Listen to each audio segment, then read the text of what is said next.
ಕೂಡ ಪ್ರಮುಖವಾಗಿ ನಮಗೆ ಮಾಹಿತಿ ಸಿಗುತ್ತೆ. ಓಕೆ, ಥ್ಯಾಂಕ್ ಯು ನಿಮ್ಮೆಲ್ಲ ಮಾಹಿತಿಗಾಗಿ. Thank you. ಎಸ್ ಮಾನಸ್, ಇದ್ರ ಬಗ್ಗೆ ನಾಚಿಕೆಗೇಡಿನ ವಿಷಯ ಅಂತ ಹೇಳಬೇಕು. ಯಾಕೆಂದ್ರೆ ಇದು ಅವ್ರು ಕ್ಲಿಯರ್ ಆಗಿ ಎವಿಡೆನ್ಸ್ ಅನ್ನೋದಿದೆ, ಸಾಕ್ಷ್ಯಾಧಾರಗಳು ಸಮೇತ ಸಿಕ್ಕಾಕೊಂಡಿದ್ದಾರೆ. ಅಂತವ್ರನ್ನ ನೀವು ಇವಾಗ ಸರ್ಕಾರದ ಉನ್ನತ ಹುದ್ದೆಗೆ ವಾಪಸ್ ತಗೊಂಡ್ಬರ್ತೀರಾ ಅಂತ ಹೇಳಿದ್ರೆ ಅದು ಯಾವ ರೀತಿ ನೀವು ತಲೆ ಉಪಯೋಗಿಸಿದೀರಾ, ಏನಕ್ಕೆ ಅಂತ ಮಾಡ್ತಿದ್ದೀರಾ ಅನ್ನೋದು ದೊಡ್ಡ ಪ್ರಶ್ನೆ ಆಗುತ್ತೆ. ನಿಜವಾಗ್ಲೂ ನೀವೇನಾದ್ರೂ ಅದರಲ್ಲಿ ಭಾಗಿಯಾಗಿದ್ದೀರಾ, ಅವ್ರೇನಾದ್ರು ನಿಮ್ಮನ್ನು ಬ್ಲಾಕ್ ಮೇಲ್ ಮಾಡ್ತಿದಾರಾ ಗೌರ್ಮೆಂಟ್ ಅನ್ನೋ ಪ್ರಶ್ನೆ ಉದ್ಭವ ಆಗುತ್ತೆ. ಯಾಕಂದ್ರೆ ಮೊದಲಿಂದ ಬಿಜೆಪಿ ಸರ್ಕಾರ ಇದ್ದಾಗ ಬಿಜೆಪಿ ಅವ್ರನ್ನ ಪ್ರೊಟೆಕ್ಟ್ ಮಾಡಿದ್ರು, ಈಗ ಕಾಂಗ್ರೆಸ್ನವ್ರು ಪ್ರೊಟೆಕ್ಟ್ ಮಾಡ್ತಿದ್ದಾರೆ. ಅಂದ್ರೆ ಅರ್ಥ ಏನಿದು, ಎಲ್ಲಾ ರಾಜಕೀಯ ಪಕ್ಷಗಳು ಇವರ ಆಳುಗಳಾಗಿದ್ದಾರೆ ಅನ್ನೋದೇ ಅರ್ಥ ಆಗಿದೆ. ಅಂದ್ರೆ ಈಗ ಕರೆಕ್ಟ್ ಶ್ಯಾಮ್ ಭಟ್ ಅವರ ವಿಚಾರಕ್ಕೂ ಸಂಬಂಧಪಟ್ಟ ಹಾಗೆ ಹೌದು, ಯಾರು ಯಾಕೆ ಧ್ವನಿ ಎತ್ತಲ್ಲ ಅಂತಂದ್ರೆ ಅಲ್ಲಿ ಒಂದು 5 ನಿಮಿಷ ಮಾಡ್ತಾರೆ ವಿಧಾನ ಮಂಡಲದಲ್ಲಿ, ಓಹೋ ಅಂತ ಅಂತಾರೆ, ಅವ್ರಿಗೆ ಗೊತ್ತು, ಅಜ್ಜನಾಗತ್ತೆ, ಹೊರಗೋದ್ರೆ ಮಾತಾಡಿದವಲ್ಲ ಅಂತ ಅಂದ್ಬಿಟ್ಟು ಅವ್ರಿಗೆ ಗೊತ್ತಿರತ್ತೆ. ನಿಮ್ಗೇನು ಆಗಲ್ಲ ಸರ್ ಅಂತ ಕೇಳಿದ್ರೆ ಅವ್ರಿಗಿರುತ್ತೆ, ಇವ್ರದ್ದೆಲ್ಲ ಜುಟ್ಟು ಹೊರತಿರತ್ತೆ. ಒಂದು ವೇಳೆ ನನ್ನ ಕುತ್ತಿಗೆಗೆ ಬಂದ್ರೆ ನೀವು ಮುಂದೆ ಬಿಟ್ಟು ಬಿಡ್ತೀರಪ್ಪ ಅಂತೇಳಿ. ಎಸ್, ಅದಕ್ಕೆ ಜನರೇ ಬುದ್ಧಿ ಕಲಿಸಬೇಕು. ನಾನು ಅದಕ್ಕೆ ಆಮ್ ಆದ್ಮಿ ಪಾರ್ಟಿನ ಯಾವತ್ತೂ ಹೇಳ್ತಾ ಇದ್ದೆ, ನೀವು ಪಾರ್ಟಿ ಆಗೋದಕ್ಕಿಂತ ಹೆಚ್ಚಾಗಿ ಒಂದು ಮೂವ್ಮೆಂಟ್ ಅಲ್ಲಿ ಇರಬೇಕಾಗಿತ್ತು, ಮೂವ್ಮೆಂಟ್ ಆಗಬೇಕಾಗಿತ್ತು ಅದು ಅಂತೇಳಿ. ಐ ಡೋಂಟ್ ನೋ ಅದನ್ನ ನೀವು ಯಾವ ರೀತಿ ತಗೊಂಡು ಹೋಗ್ತೀರಿ ಅಂತ. ಒಂದು ಮೂವ್ಮೆಂಟ್ ಯಾವತ್ತೂ ಇರಬೇಕು. ಒಂದು ರಾಜ್ಯ ಒಂದು ಪಕ್ಷ, 2 ಪಕ್ಷಗಳಿರೋ ಒಂದು ಮೂವ್ಮೆಂಟ್ ಇರಬೇಕು. ಪ್ರೆಷರ್ ಗ್ರೂಪ್ ಆಗ ಏನಾಗುತ್ತೆ ಅಂದ್ರೆ ಅವರು ನಾವೆಷ್ಟು ಪಡ್ಕೊಂಡ್ರೆ ಏನಾಗಲ್ಲ ಸರ್, ಮಾಧ್ಯಮ ಅಂತಲ್ಲ, ಅದು ಜನ ಮಾನಸದಲ್ಲಿ ಆ ಒಂದು ಆಸೆ ಇತ್ತು ನಮಗೆ, ಆಮ್ ಆದ್ಮಿ ಪಾರ್ಟಿ ಮಾಡತ್ತೆ ಅಂತೇಳಿ. ಎನಿವೆ, ಪಾರ್ಟಿ ಹಾಕೊಂಡು ಮಾಡಿ. ಈಗ ಒಂದು ಬ್ರೇಕ್ ಆದ ನಂತರ ಇನ್ನಷ್ಟು ವಿಟಿಯು ವಿಚಾರದಲ್ಲಿ ನಿಮ್ಮ ಗಮನ ಸೆಳೆಯುವಂತ ಅನೇಕ ವಿಚಾರಗಳನ್ನು ಚರ್ಚೆ ಮಾಡಿ. ಕಷ್ಟಪಟ್ಟು ದುಡಿದ ಹಣವನ್ನು ಫ್ರೀ ಗಿಫ್ಟ್ಗಾಗಿ ಯಾವುದೋ ಒಂದು ಚಿಟ್ನಲ್ಲಿ ಹಾಕಬಹುದೇ? ಸೇವ್ ಮಾಡ್ತಿದ್ದೀರಾ, ವೇಸ್ಟ್ ಮಾಡ್ತಿದ್ದೀರಾ? ಕಂಪೇರ್ ಮಾಡಿದ್ರೆ ತಾನೇ ಗೊತ್ತಾಗೋದು. ಲಲಿತಾ ಜ್ಯುವೆಲರಿ ಅವರ ಹೊಸ chit scheme. First month instalment ನೀವು ಸಲ್ಲಿಸಬೇಕಾಗಿಲ್ಲ, ನಿಮಗಾಗಿ ನಾವು ಸಲ್ಲಿಸ್ತೇವೆ. 100% ವೇಸ್ಟೇಜ್ ಇಲ್ಲ. ಇದು ಹೇಗ್ ಪಾಸಿಬಲ್ ಅಂತ ಯೋಚಿಸ್ತಾ ಇದ್ದೀರಾ? ನಮ್ಮನ್ನ ಈ ಹಂತಕ್ಕೆ ತಂದ ಕಸ್ಟಮರ್ಸ್ಗೆ ಒಳ್ಳೇದ್ ಮಾಡಬೇಕು ಅನ್ಕೊಂಡ್ರೆ ಎಲ್ಲ ಪಾಸಿಬಲ್. ಗೋಹತ್ಯೆ ನಿಷೇಧವೋ, ನಿಷೇಧಕ್ಕೆ ಮೊದಲ ಹೆಜ್ಜೆಯು. ಮೋದಿ ವಿರುದ್ಧ ಸಿಡಿದೆದ್ದ ಕೇರಳ, ಬಾಂಗ್ಲಾ, ತಮಿಳುನಾಡು. ಬೀಫ್ ಬ್ಯಾನ್ ಬಗ್ಗೆ ಕರ್ನಾಟಕ ಸರ್ಕಾರದ ನಿಲುವು ಏನು? ರಾಷ್ಟ್ರೀಯ ಪ್ರಾಣಿ ಆಗ್ಬೇಕಾ ಪವಿತ್ರ ಪ್ರಾಣಿ ಗೋವು? ಗೋವಿನ ಪಾಡು. ಪಟ್ಟು ದುಡಿದ ಹಣವನ್ನು ಫ್ರೀ ಗಿಫ್ಟ್ಗಾಗಿ ಯಾವುದೋ ಒಂದು ಚಿಟ್ನಲ್ಲಿ ಹಾಕಬಹುದೇ? ಸೇವ್ ಮಾಡ್ತಿದ್ದೀರಾ, ವೇಸ್ಟ್ ಮಾಡ್ತಿದ್ದೀರಾ? ಕಂಪೇರ್ ಮಾಡಿದ್ರೆ ತಾನೇ ಗೊತ್ತಾಗೋದು. ಲಲಿತಾ ಜ್ಯುವೆಲರಿ ಅವರ ಹೊಸ chit scheme. First month instalment ನೀವು ಸಲ್ಲಿಸಬೇಕಾಗಿಲ್ಲ, ನಿಮಗಾಗಿ ನಾವು ಸಲ್ಲಿಸ್ತೇವೆ. 100% ವೇಸ್ಟೇಜ್ ಇಲ್ಲ. ಇದು ಹೇಗ್ ಪಾಸಿಬಲ್ ಅಂತ ಯೋಚಿಸ್ತಾ ಇದ್ದೀರಾ? ನಮ್ಮನ್ನ ಈ ಹಂತಕ್ಕೆ ತಂದ ಕಸ್ಟಮರ್ಸ್ಗೆ ಒಳ್ಳೇದ್ ಮಾಡಬೇಕು ಅನ್ಕೊಂಡ್ರೆ ಎಲ್ಲ ಪಾಸಿಬಲ್.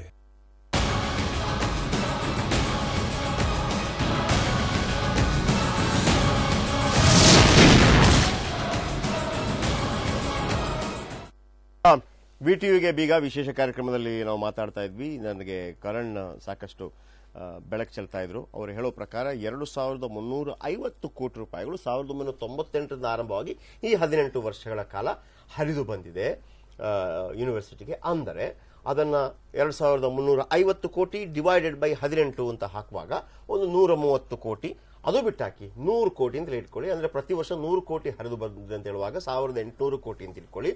ಸೊ ಅವುಗಳ ನಂತರದ ಲೆಕ್ಕಾಚಾರಗಳು ಏನೇನಾಯ್ತು, ಯಾಕೆ ಈ ರೀತಿ ಒಂದು ಇದಕ್ಕೆ ಅಪಸ್ವರ ಬರೋದಕ್ಕೆ ಕಾರಣವಾಯಿತು, ಬ್ರಹ್ಮಾಂಡ ಭ್ರಷ್ಟಾಚಾರ, ಅದು ಕೂಡ ಕಳೆದ 6-7 ವರ್ಷಗಳಿಂದ ಇದಕ್ಕೆ ಒಂದು ಕೆಟ್ಟ ಹೆಸರು ಬರೋದಕ್ಕೆ ಕಾರಣವಾಯಿತು ಅನ್ನೋದನ್ನು ಹೇಳ್ತಾ ಹೋದ್ರು. ಎಸ್, ಮುಂದುವರಿಸಿ. ಮೊದಲನೇದಾಗಿ ವಿದ್ಯಾರ್ಥಿಗಳು ಹಾಗೂ ಪೋಷಕರಿಗೆ ಬಹಳ ಅಭಿನಂದಿಸ್ತೇನೆ. ವಿಟಿಯು ಒಂದೇ ಒಂದು ವಿಶ್ವವಿದ್ಯಾನಿಲಯ ಇಡೀ ಕರ್ನಾಟಕದ ಮಟ್ಟಿಗೆ ನಾನು ಹೇಳೋದಾದ್ರೆ, ಅಥವಾ ರಾಷ್ಟ್ರ ಮಟ್ಟದಲ್ಲೂ ಇರಬಹುದು, ನಿಮ್ಮಗಳಿಂದನೇ ನಡೆದಂತಹ ಒಂದು ಯೂನಿವರ್ಸಿಟಿ ಮುಂದೇನೂ ನಡೆಯುತ್ತೆ ಅನ್ನೋ ಆಶಾಭಾವನೆ ನನಗಿದೆ. ಕಾರಣ, ನಾವೊಂದು 100-120 ಕೋಟಿ ಅಥವಾ 130 ಕೋಟಿವರೆಗೂ ನೀವೇನು ಡೊನೇಟ್ ಮಾಡಿದೀರಾ, ಅಥವಾ ನೀವೇನು ಶುಲ್ಕ ಆಗಿ ಕಾಲೇಜ್ ಮುಖಾಂತರ ನೀವು ತಲುಪಿಸಿದೀರಾ, ಆ ಹಣದಲ್ಲಿ 50 ಭಾಗ ಅಷ್ಟೇ ಮಾತ್ರ ನಿಮ್ಮ ನಿರ್ವಹಣೆಗೆ ಖರ್ಚಾಗಿರೋದು ಇಲ್ಲಿವರೆಗೂ. ಇನ್ನು 50 ಭಾಗ ಡೆಪಾಸಿಟ್ ಆಗಿತ್ತು ಹೆಚ್ಚು ಕಮ್ಮಿ, ಅಥವಾ 40% ಡೆಪಾಸಿಟ್, ಅಂದ್ರೆ 800 ಕೋಟಿವರೆಗೂ ನಾವು ತಲುಪಿದ್ವಿ. ಅದರಿಂದ 80 ಕೋಟಿ ಇಂಟ್ರೆಸ್ಟ್ 2013-14 ಇಸ್ವಿಲೇ ಬಂದಿದೆ. ಸೊ ನೀವು ಇತ್ತೀಚಿನ ವರ್ಷಗಳು ತಗೊಂಡ್ರೆ ವಿಟಿಯು ಆದಾಯ ಸುಮಾರು 180 ಕೋಟಿ ಆವರೇಜ್ ಇತ್ತು.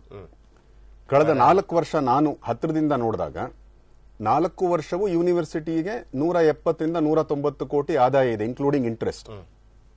ಇಲ್ಲೇನಾಯ್ತು, IT ನವರು ಒಂದು ತಪ್ಪು ಕೂಡ ಮಾಡಿಲ್ಲ. IT ನವರು ಎಲ್ಲಾ ರೀತಿ ಗ್ರೇಸ್ ಅನ್ನ VTUಗೆ ತೋರಿಸಿದ್ದಾರೆ. ಮಾನ್ಯ ಮಂತ್ರಿಗಳು ಇದನ್ನ ಅರ್ಥ ಮಾಡ್ಕೋ, ಬಹುಶಃ ಅವರಿಗೆ ಸಲಹೆಗಾರರ ಅಡ್ವೈಸ್ ಇರಬಹುದು. ಅವರು ಸೆಂಟ್ರಲ್ ಗವರ್ಮೆಂಟ್ ಕಡೆ IT ಡಿಪಾರ್ಟ್ಮೆಂಟ್ಗೆ ಕೈ ತೋರಿಸ್ತಾ ಇದ್ರು. ಖಂಡಿತ ನೀವು ತಪ್ಪು ಮಾಡ್ತಾ ಇದ್ದೀರಾ, ದಯಮಾಡಿ ಕ್ಷಮಿಸಿ. IT ಯಾವುದೇ ತಪ್ಪು ಮಾಡಿಲ್ಲ. ಇಂಟ್ರೆಸ್ಟ್ ಮೇಲೆ ಬಂದಿರುವಂತಹ ಮೇಲೆ ಪೆನಾಲ್ಟಿ ಮತ್ತೆ ಇಂಟ್ರೆಸ್ಟ್ ಮೇಲೆ ಟ್ಯಾಕ್ಸ್ ಸೇರಿ ಸುಮಾರು 67% ತಗೊಂಡಿದ್ದಾರೆ ಅವರು. 67%. ಯಾಕಂದ್ರೆ ಪೆನಾಲ್ಟಿ ಬರುತ್ತೆ. ಯಾಕಂದ್ರೆ ನೀವು ಎಷ್ಟೋ ವರ್ಷ, ಕೆಲವುದು 100% ತಗೊಂಡಿದ್ದಾರೆ. ಯಾಕಂದ್ರೆ ನೀವು 98ನೇ ಇಸ್ವಿ ಪೆನಾಲ್ಟಿ 100% ಕ್ರಾಸ್ ಆಗ್ಬಿಡುತ್ತೆ. ಸೊ ನಾಟ್ ಎಕ್ಸೀಡಿಂಗ್ 2, ಸೊ 1:2 ತಗೊಂಡಿದ್ದಾರೆ ಅವರು. ಹಾಗೆಲ್ಲ ತಗೊಂಡು ಅಷ್ಟಾಗಿರೋದು. ಅದರ್ವೈಸ್ ನಮ್ಮ ಇಂಟ್ರೆಸ್ಟ್ ಒಂದು 400 ಕೋಟಿ ಬಂದಿದೆ. ಇಂಟ್ರೆಸ್ಟ್ ಅಷ್ಟು ಹೆಚ್ಚು ಕಮ್ಮಿ ಕೇಂದ್ರ ಸರ್ಕಾರದ ಹಿಡಿತಕ್ಕೆ ಹೋಗಿದೆ, ಅಂದ್ರೆ IT ಡಿಪಾರ್ಟ್ಮೆಂಟ್ ತಗೊಂಡಿದೆ. ತಪ್ಪೇ ಇಲ್ಲ. ನಾವು ಮಾಡಿದ್ದೇನು, ಯಾವುದೇ ಒಂದು ಸೊಸೈಟಿ ನಡೆಸೋರಿಗೆ ಗೊತ್ತಿದೆ, 10% ಮೇಲೆ ನಾವು ಸೇವಿಂಗ್ಸ್ ಮಾಡಂಗಿಲ್ಲ, ಮ್ಯಾಕ್ಸಿಮಮ್ 20%. ಅಂದ್ರೆ ನೀವು ಆದರ್ಶವಾಗಬಹುದಿತ್ತು, ಪ್ರತಿ ವರ್ಷ ಉಳಿದಿದ್ದ ಎಕ್ಸೆಸ್ ಮನಿಯನ್ನ ವಿದ್ಯಾರ್ಥಿಗಳಿಗೆ ಅಥವಾ ಶಿಕ್ಷಣ ಸಂಸ್ಥೆಗಳಿಗೆ ವಾಪಸ್ ಕೊಡ್ಬೇಕಿತ್ತು. ನೀವು ಆ ಕೆಲಸ ಮಾಡಲಿಲ್ಲ, ಶೇಖರಣೆ ಮಾಡಿದ್ರಿ. ಸರಿ, ಶೇಖರಣೆ ಮಾಡಿದ್ಮೇಲೆ ಕಾರ್ಪಸ್ ಫಂಡ್ ಅಂತ ಮಾಡಿದ್ರಿ. ಈಗ ನೀವು ಹೇಳಿದ್ರಲ್ಲ 20% ಉಳಿಸಬಹುದು ಮ್ಯಾಕ್ಸಿಮಮ್ ಅಂತ ಹೇಳಿ, ಆ ಉಳಿದ ದುಡ್ಡನ್ನ ಅಂದ್ರೆ ವಿಶ್ವವಿದ್ಯಾಲಯಕ್ಕೆ ವಾಪಸ್ ಕೊಡಬೇಕಿತ್ತು ಅಂದ್ರೆ ಯಾವ ರೀತಿಯಲ್ಲಿ ಕೊಡೋದು? ಈಗ 20% ಅವ್ರು ಡೆಪಾಸಿಟ್ ಮಾಡ್ಕೊಂಡು ಉಳಿದಿದ್ನ ನೀವು ನೆಕ್ಸ್ಟ್ ಇಯರ್ ಕಲೆಕ್ಟ್ ಮಾಡಬೇಡಿ ಸ್ವಾಮಿ. ನೀವೇನಕ್ಕೆ 500 ರೂಪಾಯಿ ಶಿಕ್ಷಣ, ಇವ್ರು ಹೇಳಿದ್ರು, ವೈಸ್ ಚಾನ್ಸಲರ್ ಹೇಳಿದ್ದಾರೆ 500 ರೂಪಾಯಿ ನಾವು ಎಕ್ಸಾಮಿನೇಷನ್ ಫೀಸ್ ಇರೋದು ಬಿಗಿನಿಂಗ್ ಇಂದ, ಈಗ 1300 ಹೋಗ್ತೀವಿ ಅಂತ. ನಾನು ಹೇಳ್ತೀನಿ, ನಿಮ್ಗೆ 500 ರೂಪಾಯಿ ಇವಾಗ್ಲೂ ಹೆಚ್ಚೇನೆ. ಆ ಕಾಲಕ್ಕೆ ನೀವು 100 ರೂಪಾಯಿ ತಗೊಳ್ಳೋ ಕಡೆ 500 ರೂಪಾಯಿ ತಗೊಂಡ್ರಿ. ಇವತ್ತು ನೀವು 500 ರೂಪಾಯಿ ಖಂಡಿತ ಸಾಲತ್ತೆ, ಏನೂ ಇಲ್ಲ. ನಿಮ್ಗೆ ರಿವ್ಯಾಲ್ಯೂಯೇಷನ್ ಫೀಸ್ ಬರೋ ದುಡ್ಡನ್ನ ತಗೊಳ್ಳಿ. ರಿವ್ಯಾಲ್ಯೂಯೇಷನ್ ಫೀಸ್ 26 ಕೋಟಿ ವರ್ಷಕ್ಕೆ ಬಂದಿದೆ. ನನಗೆ ಗೊತ್ತಿರಂಗೆ ಕಳೆದ 4 ವರ್ಷಗಳಲ್ಲಿ 26 ಕೋಟಿ ಆನ್ ಅನ್ ಆವರೇಜ್. ಯಾವ ಸಂಸ್ಥೆಯಲ್ಲೂ ಅಷ್ಟೊಂದು ಮಟ್ಟಿಗೆ ರಿವ್ಯಾಲ್ಯೂಯೇಷನ್ ಫೀಸ್ ಬರಲ್ಲ. ಅಂದ್ರೆ ನೀವು 2,000 ರೂಪಾಯಿ ಶುಲ್ಕ ಇಟ್ಟಿದ್ದೀರಾ, ಹಾಗಾಗಿ ಬಂದಿದೆ. ಈಗ ಇದು ಶಿಕ್ಷಣದ ಸಚಿವರು ನಮಗೆ ವಿಶ್ವವಿದ್ಯಾಲಯ ನಡೆಸೋದಕ್ಕೆ ದುಡ್ಡು ಬೇಕು, ಆದ್ರಿಂದ ಏನೋ ಪರೀಕ್ಷಾ ಶುಲ್ಕ ಹೆಚ್ಚಳ ಮಾಡ್ತೀವಿ. ಅದಲ್ಲ, ಪರೀಕ್ಷಾ ಶುಲ್ಕ ಹೆಚ್ಚಳ ಮಾಡಿದ್ರೆ ನೀವು ನೆವರ್ ಎಂಡಿಂಗ್, ಅದು ಸಾಕಾಗೋದಿಲ್ಲ ನೀವು ನಡೆಸೋದು. ಸಿಗೋದು ಕನ್ಸ್ಯೂಮರ್ ತರನೇ ಸರ್. ಹೌದು ಹೌದು. ಅದರಿಂದ ಪರೀಕ್ಷಾ ಶುಲ್ಕ ಹೆಚ್ಚಳದಿಂದ ವಿಶ್ವವಿದ್ಯಾಲಯ ನಡೆಸೋದಕ್ಕಾಗೋದಿಲ್ಲ. ಪರೀಕ್ಷಾ ಶುಲ್ಕಕ್ಕೆ ಎಷ್ಟು ಖರ್ಚಾಗ್ತದೆ, ಆಕ್ಚುಯಲ್ ಎಷ್ಟಿದೆ ಅಷ್ಟು ತಗೊಳ್ಳಿ.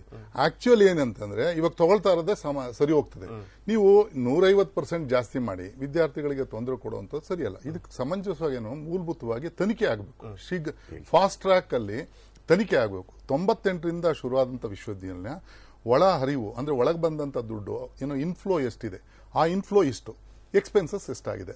ಆಮೇಲೆ ಯಾಕೆ ಟೈಮ್ ಟು ಟೈಮ್ ನೀವು ಇನ್ಕಮ್ ಟ್ಯಾಕ್ಸ್ ಇಂದ ಎಕ್ಸಂಪ್ಷನ್ ತಗೊಳ್ಳಿಲ್ಲ, ಟೈಮ್ ಟು ಟೈಮ್ ಅದನ್ನ ಸದುಪಯೋಗ ಪಡಿಸ್ಕೊಳ್ಳಿಲ್ಲ. ಸದುಪಯೋಗ ಅಂದ್ರೆ ವಿದ್ಯಾರ್ಥಿಗಳ ಏನೋ ಅಕಾಡೆಮಿಕ್ ಇಂಪ್ರೂವ್ಮೆಂಟ್ಸ್ಗೆ ಏನ್ ಬೇಕೋ ಅದನ್ನೆಲ್ಲ ಇವರು ಖರ್ಚು ಮಾಡಬೇಕಾಗಿತ್ತು. ಆ ದುಡ್ಡುಗಳು ಖರ್ಚು ಮಾಡ್ತಾರೆ. ನೀವು ತಗೊಂಡ ದುಡ್ಡನ್ನ ಲ್ಯಾಬೊರೇಟರಿಗಳ ಮಾಡೋದು, ಮತ್ತೆ ಅವರುಗಳಿಗೆ ಇವಾಗ ಏನು ಈ ಟೆಕ್ನಾಲಜಿ ಡಿಜಿಟಲ್ ಆ ಇದರಲ್ಲಿ ಪ್ರತಿಯೊಬ್ಬ ವಿದ್ಯಾರ್ಥಿಗಳನ್ನು ಕೂಡ ನಾವು ಒಂದು ಅವ್ರು ಹೊರಗಡೆ ಬಂದಾಗ ಎಂಪ್ಲಾಯಬಲ್ ಗ್ರಾಜುಯೇಟ್ಸ್ ಆಗಿ ಮಾಡಬಹುದು. ಈಗ VTU ಬೆಳವಣಿಗೆ ಬರ್ತಾ ಇದ್ದ ಹಾಗೇನೆ ಬೆಳವಣಿಗೆಯ ಪ್ರಮಾಣದಲ್ಲಿ ಏನಾದ್ರು ಅಂದ್ರೆ ಬಾಕಿ ನಾವು ಹೊರ ರಾಜ್ಯಗಳ ಯಾವುದಾದ್ರೂ ತಾಂತ್ರಿಕ ವಿಶ್ವವಿದ್ಯಾಲಯಗಳು ನೋಡುವಾಗ ಬೆಳವಣಿಗೆಯಲ್ಲಿ ಅಥವಾ ಡೆವಲಪ್ಮೆಂಟ್ ಅಲ್ಲಿ ಅಥವಾ ಫರ್ದರ್ ಏನು ಅಡ್ವಾನ್ಸ್ಡ್ ಟೆಕ್ನಾಲಜಿಯಲ್ಲಿ ಅದಕ್ಕೆ ಬೇಕಿರುವಂತಹ ಸಲಕರಣೆಗಳಲ್ಲಿ ಹಿಂದುಳಿದಿತ್ತ ಹೇಗಿತ್ತು ಅದು ಅಂತ? ಅಲ್ಲ, ಇದು ಟೆಕ್ನಾಲಜಿ ವೈಸು ಎಕ್ಸಾಮಿನೇಷನ್ ವಿಚಾರಕ್ಕೆ ಬಂದಾಗ ಒಂದು ಸಾಫ್ಟ್ವೇರ್ ಇಟ್ಕೊಂಡು ಅದ್ ಮಾಡ್ತಾ ಇದ್ರು. ಬಹುಶಃ ಏನದು ದೊಡ್ಡ ಟೆಕ್ನಾಲಜಿ ಸಿಗುವಂತದ್ದು, ರಾಕೆಟ್ ಸೈನ್ಸ್ ಏನಲ್ಲ, ಎಕ್ಸಾಮಿನೇಷನ್ ಮಾಡ್ತಾ ಇದ್ರು. ಬಟ್ ಇಲ್ಲಿ ತಪ್ಪು ಮಾಡಿದ್ದು ಎಲ್ಲಿ ಇವರು ಅಂತಂದ್ರೆ 98ರಲ್ಲಿ ಶುರು ಆದದ್ದಂತ ವಿಶ್ವವಿದ್ಯಾಲಯ ಇದೊಂಥರ ಅವರಿಗೆ ಚಿನ್ನದ ಗಟ್ಟಿ ಕೊಟ್ಟಂಗೆ. ಇವಾಗ ಬೇರೆ ವಿಶ್ವವಿದ್ಯಾಲಯಗಳಿಂದ ಎಲ್ಲಾ ಇಂಜಿನಿಯರಿಂಗ್ ಕಾಲೇಜುಗಳನ್ನು ಕಿತ್ಕೊಂಡು ಒಬ್ಬರು ಕೊಟ್ಟದ್ದು ಚಿನ್ನದ ಗಟ್ಟಿ ಕೊಟ್ಟ ಹಾಗೆ. ಸೊ ಇವರಿಗೆ ರಿಸೋರ್ಸಸ್ ಅಗಾಧವಾದಂತ ರಿಸೋರ್ಸಸ್ ಸುಮಾರು ಒಂದು 100 ಕಾಲೇಜಲ್ಲಿ ಶುರುವಾದಾಗ ಅದು 50 ಕಾಲೇಜ್ ಇತ್ತು 1998 ಅಲ್ಲಿ. 50 ಕಾಲೇಜಿಂದ ಶುರುವಾಗಿ ಕೊನೆಗೆ ಇವಾಗ 200 ಕಾಲೇಜ್ ಆಗಿದೆ. ಸೊ 200 ಕಾಲೇಜ್ ಅಂದ್ರೆ ನಾವು ಅಫಿಲಿಯೇಷನ್ ಫೀಸ್ನೇ ಕೋಟ್ಯಾಂತರ ರೂಪಾಯಿ ಕಲೆಕ್ಟ್ ಮಾಡ್ತೀವಿ, ಪ್ರತಿ ವರ್ಷ ಬರ್ತದೆ, ಪ್ರತಿ ವರ್ಷ ಅಫಿಲಿಯೇಷನ್ ಫೀಸ್. ಅದಕ್ಕೆ ನಾವು ಖರ್ಚುಗಳೇನು ಜಾಸ್ತಿ ಖರ್ಚಾಗೋದಿಲ್ಲ. ಪ್ರತಿ ವರ್ಷನೂ ಎಲ್ಲಾ ಕಾಲೇಜುಗಳು ಅವರು ಅಫಿಲಿಯೇಷನ್ ಅಂತ ಕೊಡ್ತಾರೆ. ಮತ್ತೆ ವಿದ್ಯಾರ್ಥಿಗಳು ಅವರ ಇದು ಎಕ್ಸಾಮಿನೇಷನ್ ಶುಲ್ಕ ಕೊಡ್ತಾರೆ. ಆಮೇಲೆ ಯೂನಿವರ್ಸಿಟಿಗೆ ಇನ್ ಬೇರೆ ಬೇರೆ ರೀತಿಯಲ್ಲಿ ಏನೋ ಅಕಾಡೆಮಿಕ್ ಇಂಪ್ರೂವ್ಮೆಂಟ್ಸು ಮತ್ತೆ ಇದು ಡಿಜಿಟಲ್ ಇದರಿಂದ ಕಳಿಸುವಂತದಕ್ಕೆ ಬೇರೆ ಬೇರೆ ಶುಲ್ಕಗಳನ್ನ ಎಲ್ಲ ಕಲೆಕ್ಟ್ ಮಾಡ್ತೀವಿ, ಇನ್ಕ್ಲೂಡಿಂಗ್ ಸ್ಪೋರ್ಟ್ಸ್ ಫೀಸ್. ಇಷ್ಟೆಲ್ಲ ನಾವು ಕಲೆಕ್ಟ್ ಮಾಡುವಾಗ ಇದನ್ನು ಸರಿಯಾದ ರೀತಿಯಲ್ಲಿ ವಿನಿಯೋಗಿಸ್ತಾ ಇದ್ದದ್ದೇ ಮೊದಲನೇ ತಪ್ಪು. ಇಲ್ಲಿ ಜವಾಬ್ದಾರಿ ಎಲ್ಲಿಂದ ಫಿಕ್ಸ್ ಮಾಡಬೇಕಾಗ್ತದೆ ಅಂದ್ರೆ 2000 ಇಂದ ಫಿಕ್ಸ್ ಮಾಡಬೇಕಾಗ್ತದೆ. ಈಗ ಮಹೇಶ್ವರಪ್ಪ ಏನೋ ಕರಪ್ಷನ್ ಚಾರ್ಜಸ್ ಇದಾವೆ, ಅದನ್ನ ಎನ್ಕ್ವೈರಿ ಮಾಡಿ, ಅಲ್ಲಿ ಯಾರು ತಪ್ಪಿಸ್ತಿದ್ರೆ ಕ್ರಮ ತಗೊಳ್ಳಿ. ಅದೇ ರೀತಿಯಲ್ಲಿ 2000 ಇಂದನೂ ಆಗಿದಾವೆ ಇದು ಅಕ್ರಮಗಳು. ಯಾಕಂದ್ರೆ ನಮಗೆ ಇಷ್ಟೊಂದು ದೊಡ್ಡ ಮಟ್ಟದಲ್ಲಿ ಕಾಲೇಜುಗಳು ಬೇಕಾಗಿರಲಿಲ್ಲ ಈ ರಾಜ್ಯಕ್ಕೆ. ಕ್ವಾಲಿಟಿ ಎಜುಕೇಶನ್ ನಾವು ಒಂದು ಶಿಕ್ಷಣ ಸಂಸ್ಥೆ ತೆಗಿಬೇಕಂದ್ರೆ ಅಲ್ಲಿಂದ ಬರುವಂತ ವಿದ್ಯಾರ್ಥಿಗಳು ಎಂಪ್ಲಾಯಬಲ್ ಆಗಿರಬೇಕು. ಇವಾಗ 100 ಜನ ವಿದ್ಯಾರ್ಥಿಗಳು ತಗೊಂಡ್ರೆ 100 ಜನನು ಕೂಡ ಕೆಲಸ ಸಿಗೋ ಮಟ್ಟಕ್ಕೆ ನಾವು ಅದನ್ನ ಒಂದು ಕಮಿಟ್ಮೆಂಟ್ ಮತ್ತೆ ಆ ಕನ್ಸರ್ನ್ ಇರುವಂತ ಎಜುಕೇಶನ್ ಗ್ರೌಂಡ್ ಅಲ್ಲಿ ಕಬಡ್ಡಿ ಆಡಿಸಿದಂಗೆ ಆ ತರ ಮಾಡಿದ್ದಾರೆ. ಇವಾಗ ನೋಡಿ, ಫಾರ್ ಎಕ್ಸಾಂಪಲ್ ಸಣ್ಣ ಒಂದು ಉದಾಹರಣೆ ಕೊಡ್ತೀನಿ. NTTF ಅಂತ ಒಂದು ಆ ಸಂಸ್ಥೆ, ಆ NTTF ಅಲ್ಲಿ ಬರುವಂತ 100 ಅಂದ್ರೆ 100% ಧಾರವಾಡದಲ್ಲಿದೆ, ಬೆಂಗಳೂರಿನಲ್ಲಿದೆ, ಬೇರೆ ಬೇರೆ ಕಡೆ ಇದೆ, ಒಂದು 24 ಸೆಂಟರ್ ಇದೆ ಆಲ್ ಓವರ್ ಇಂಡಿಯಾ. ಇದು ಟೋಟಲಿ ಪ್ರೈವೇಟ್, ಯಾವ ರೆಕಗ್ನಿಷನ್ ಇಲ್ಲ, AICT ರೆಕಗ್ನಿಷನ್ ಇಲ್ಲ, ಎಂತದ್ದು ಇಲ್ಲ. ಅದು ಬೇಡಿಕೆ ಹೆಂಗಿದೆ ಅಂದ್ರೆ ಅಲ್ಲಿ ಬರುವಂತ ವಿದ್ಯಾರ್ಥಿಗಳು ಆಸ್ಟ್ರೇಲಿಯಾ, ಜರ್ಮನಿ ಮತ್ತೆ ಇದು ಫ್ರಾನ್ಸ್, ಇಲ್ಲಿ ಅವರ NTTF ಸರ್ಟಿಫಿಕೇಟ್ ಅಂದ್ರೆ without any interview they observe. So that is a kind of training institutions are giving. Why should we not adopt and get inspired by such institutions? ನಾವು ಮಾಡ್ತಾ ಇರೋದೇನಂದ್ರೆ ವಿದ್ಯಾರ್ಥಿಗೆ ಒಂದು certificate ಕೊಟ್ಟು ಕಳಿಸ್ತಾ ಇದೀವಿ. ಅವ್ರಿಗೆ ಬೇಕಾದಂತ ನಾಲೆಡ್ಜ್ ಇದೆಯಾ? ಅವ್ರ ಓಪನ್ ಮಾರ್ಕೆಟ್ ಅಲ್ಲಿ 5,000 ಕೊಟ್ಟರೆ ಸಿಗತ್ತಲ್ಲ ಸರ್ಟಿಫಿಕೇಟ್, ಇದಕ್ಕೆ ಯಾವುದೇ ವ್ಯತ್ಯಾಸ ಇಲ್ಲ. ಅಷ್ಟು ಒಂದು ಇನಾಮಾನವಾಗಿ ನಾವು ಇವತ್ತು ಯೂನಿವರ್ಸಿಟಿಗಳನ್ನ ನಡೆಸ್ತಾ ಇದೀವಿ. ಮತ್ತೆ ಸ್ಟೂಡೆಂಟ್ಸ್ ಭವಿಷ್ಯನ ನಾವು ಹಾಳು ಮಾಡ್ತಾ ಇದೀವಿ. ನಾವೆಲ್ಲರೂ ಕಾರಣ ಅದಕ್ಕೆ. ಯಾಕಂದ್ರೆ ಶಿಕ್ಷಣ ತಗ್ರಿ ಇವತ್ತೇನಾಗಿದೆ, ಶಿಕ್ಷಣ ಏನಾಗ್ಬಿಟ್ಟಿದೆ, ವ್ಯಾಪಾರ ಆಗಿದೆ. ಶಿಕ್ಷಣ ವಾಸುದೇವ ಮೂರ್ತಿ ಅವರೇ, ಈಗ ಒಂದು 25 ವರ್ಷ ಕಳೆದ ನಂತರ, ಯಾಕಂದ್ರೆ ಆ ಟೈಮಲ್ಲಿ ಅವನ ಎಜುಕೇಶನ್ ಮ್ಯಾಕ್ಸಿಮಮ್ ಮುಗ್ದಿರುತ್ತೆ, ಪ್ರಾಥಮಿಕ ವಿದ್ಯಾಭ್ಯಾಸ, ಡಿಗ್ರಿ, ಅಥವಾ ಅವನೇನೋ ಡಾಕ್ಟರ್ ಆಗ್ತಾನೋ, ಇಂಜಿನಿಯರ್ ಆಗ್ತಾನೋ, ಅಥವಾ ಅವನಿಗೆ ಒಂದು ಸ್ವಂತ ಕಾಲ ಮೇಲೆ ನಾನು ಇದು ಮಾಡಬೇಕು ಅನ್ನೋ ನಿರ್ಧಾರಕ್ಕೆ ಅವನು ಬಂದಿರ್ತಾನೆ. ಅದಾದ ನಂತರ ರಾಜಕೀಯ ಮತ್ತೊಂದು ಒಡೆದಾಟಗಳು ಅದು ಇದು ಎಲ್ಲ ಮಾಡ್ಕೊಂಡಿರ್ತೀವಿ. ಬಟ್ ಎಷ್ಟೇ ಇದ್ರೂ ಕೂಡ 25 ವರ್ಷದ ಒಳಗಿನ ಮಕ್ಕಳನ್ನ ನಾವು ರೆಡಿ ಮಾಡದೆ ಮತ್ತೊಂದು ಸಮಾಜವನ್ನು ನಿರ್ಮಾಣ ಮಾಡೋದು ಹೇಗೆ, ಮತ್ತೊಂದು ರಾಷ್ಟ್ರ ನಿರ್ಮಾಣ ಮಾಡೋದು ಹೇಗೆ? ನೀವು ಆರಂಭದಲ್ಲೇ ಇವರನ್ನ ಏನೂ ಇಲ್ಲದ ಒಂದು ಖಾಲಿ ತಲೆಗಳು ಮಾಡಿಬಿಟ್ರೆ ಈ ಏನ್ ನಿರೀಕ್ಷೆಗಳಿತ್ತೋ ಈಗಿನ ಮಕ್ಕಳು, ಮುಂದಿನ ನಮ್ಮ ಪ್ರಜೆಗಳು ಅಥವಾ ಜನಾಂಗ ಅಂತ ಏನಿರುತ್ತೋ ಅದಕ್ಕೆ ಅರ್ಥ ಏನ್ ಬರುತ್ತೆ? ಹೌದು. ಈಗ ನೋಡಿ, ರೂಟ್ಸ್ ಹೋಗ್ತಾ ಇಲ್ಲ ಇವ್ರು ಏನ್ ಮಾಡ್ತಾ ಇದಾರೆ, ಟ್ರೀನ ಮೇಲ್ಗಡೆ ಟ್ರಿಮ್ ಮಾಡ್ತಾ ಇದ್ದಾರೆ. See, unless you go into the roots, ಏನು ಆತ್ಮ ಶಿಕ್ಷಣದಲ್ಲಿ ಮಾರಲ್ ಎಜುಕೇಶನ್ ಎಷ್ಟು ಮಟ್ಟಿಗೆ ನಾವು ಗಾಳವಾಗಿ ನಾವು ಅದನ್ನ ಕೊಡ್ತಾ ಇದೀವಿ, right from primary to up to graduation level. ಅವ್ರು ಒಂದ್ಸಲ ಹೊರಗಡೆ ಬಂದ್ಮೇಲೆ ಇನ್ನೇನ್ ಮಾರಲ್ ಎಜುಕೇಶನ್ ಕೊಡಕ್ಕೆ ಯಾರ ಕೈನಲ್ಲಿ ಸಿಗೋದಿಲ್ಲ. ನೀವು ಅಷ್ಟರಲ್ಲಿ ಅವ್ರನ್ನ ತಯಾರು ಮಾಡಿ ಒಂದು ಕ್ವಾಲಿಟಿ ಗ್ರಾಜುಯೇಟ್ ಅಂತ ನಾವು ಹೊರಗಡೆ ಕೊಟ್ಟಾಗ ಸಮಾಜದಲ್ಲಿ ಒಳ್ಳೆ ನಿರೀಕ್ಷೆ ಮಾಡಬಹುದು.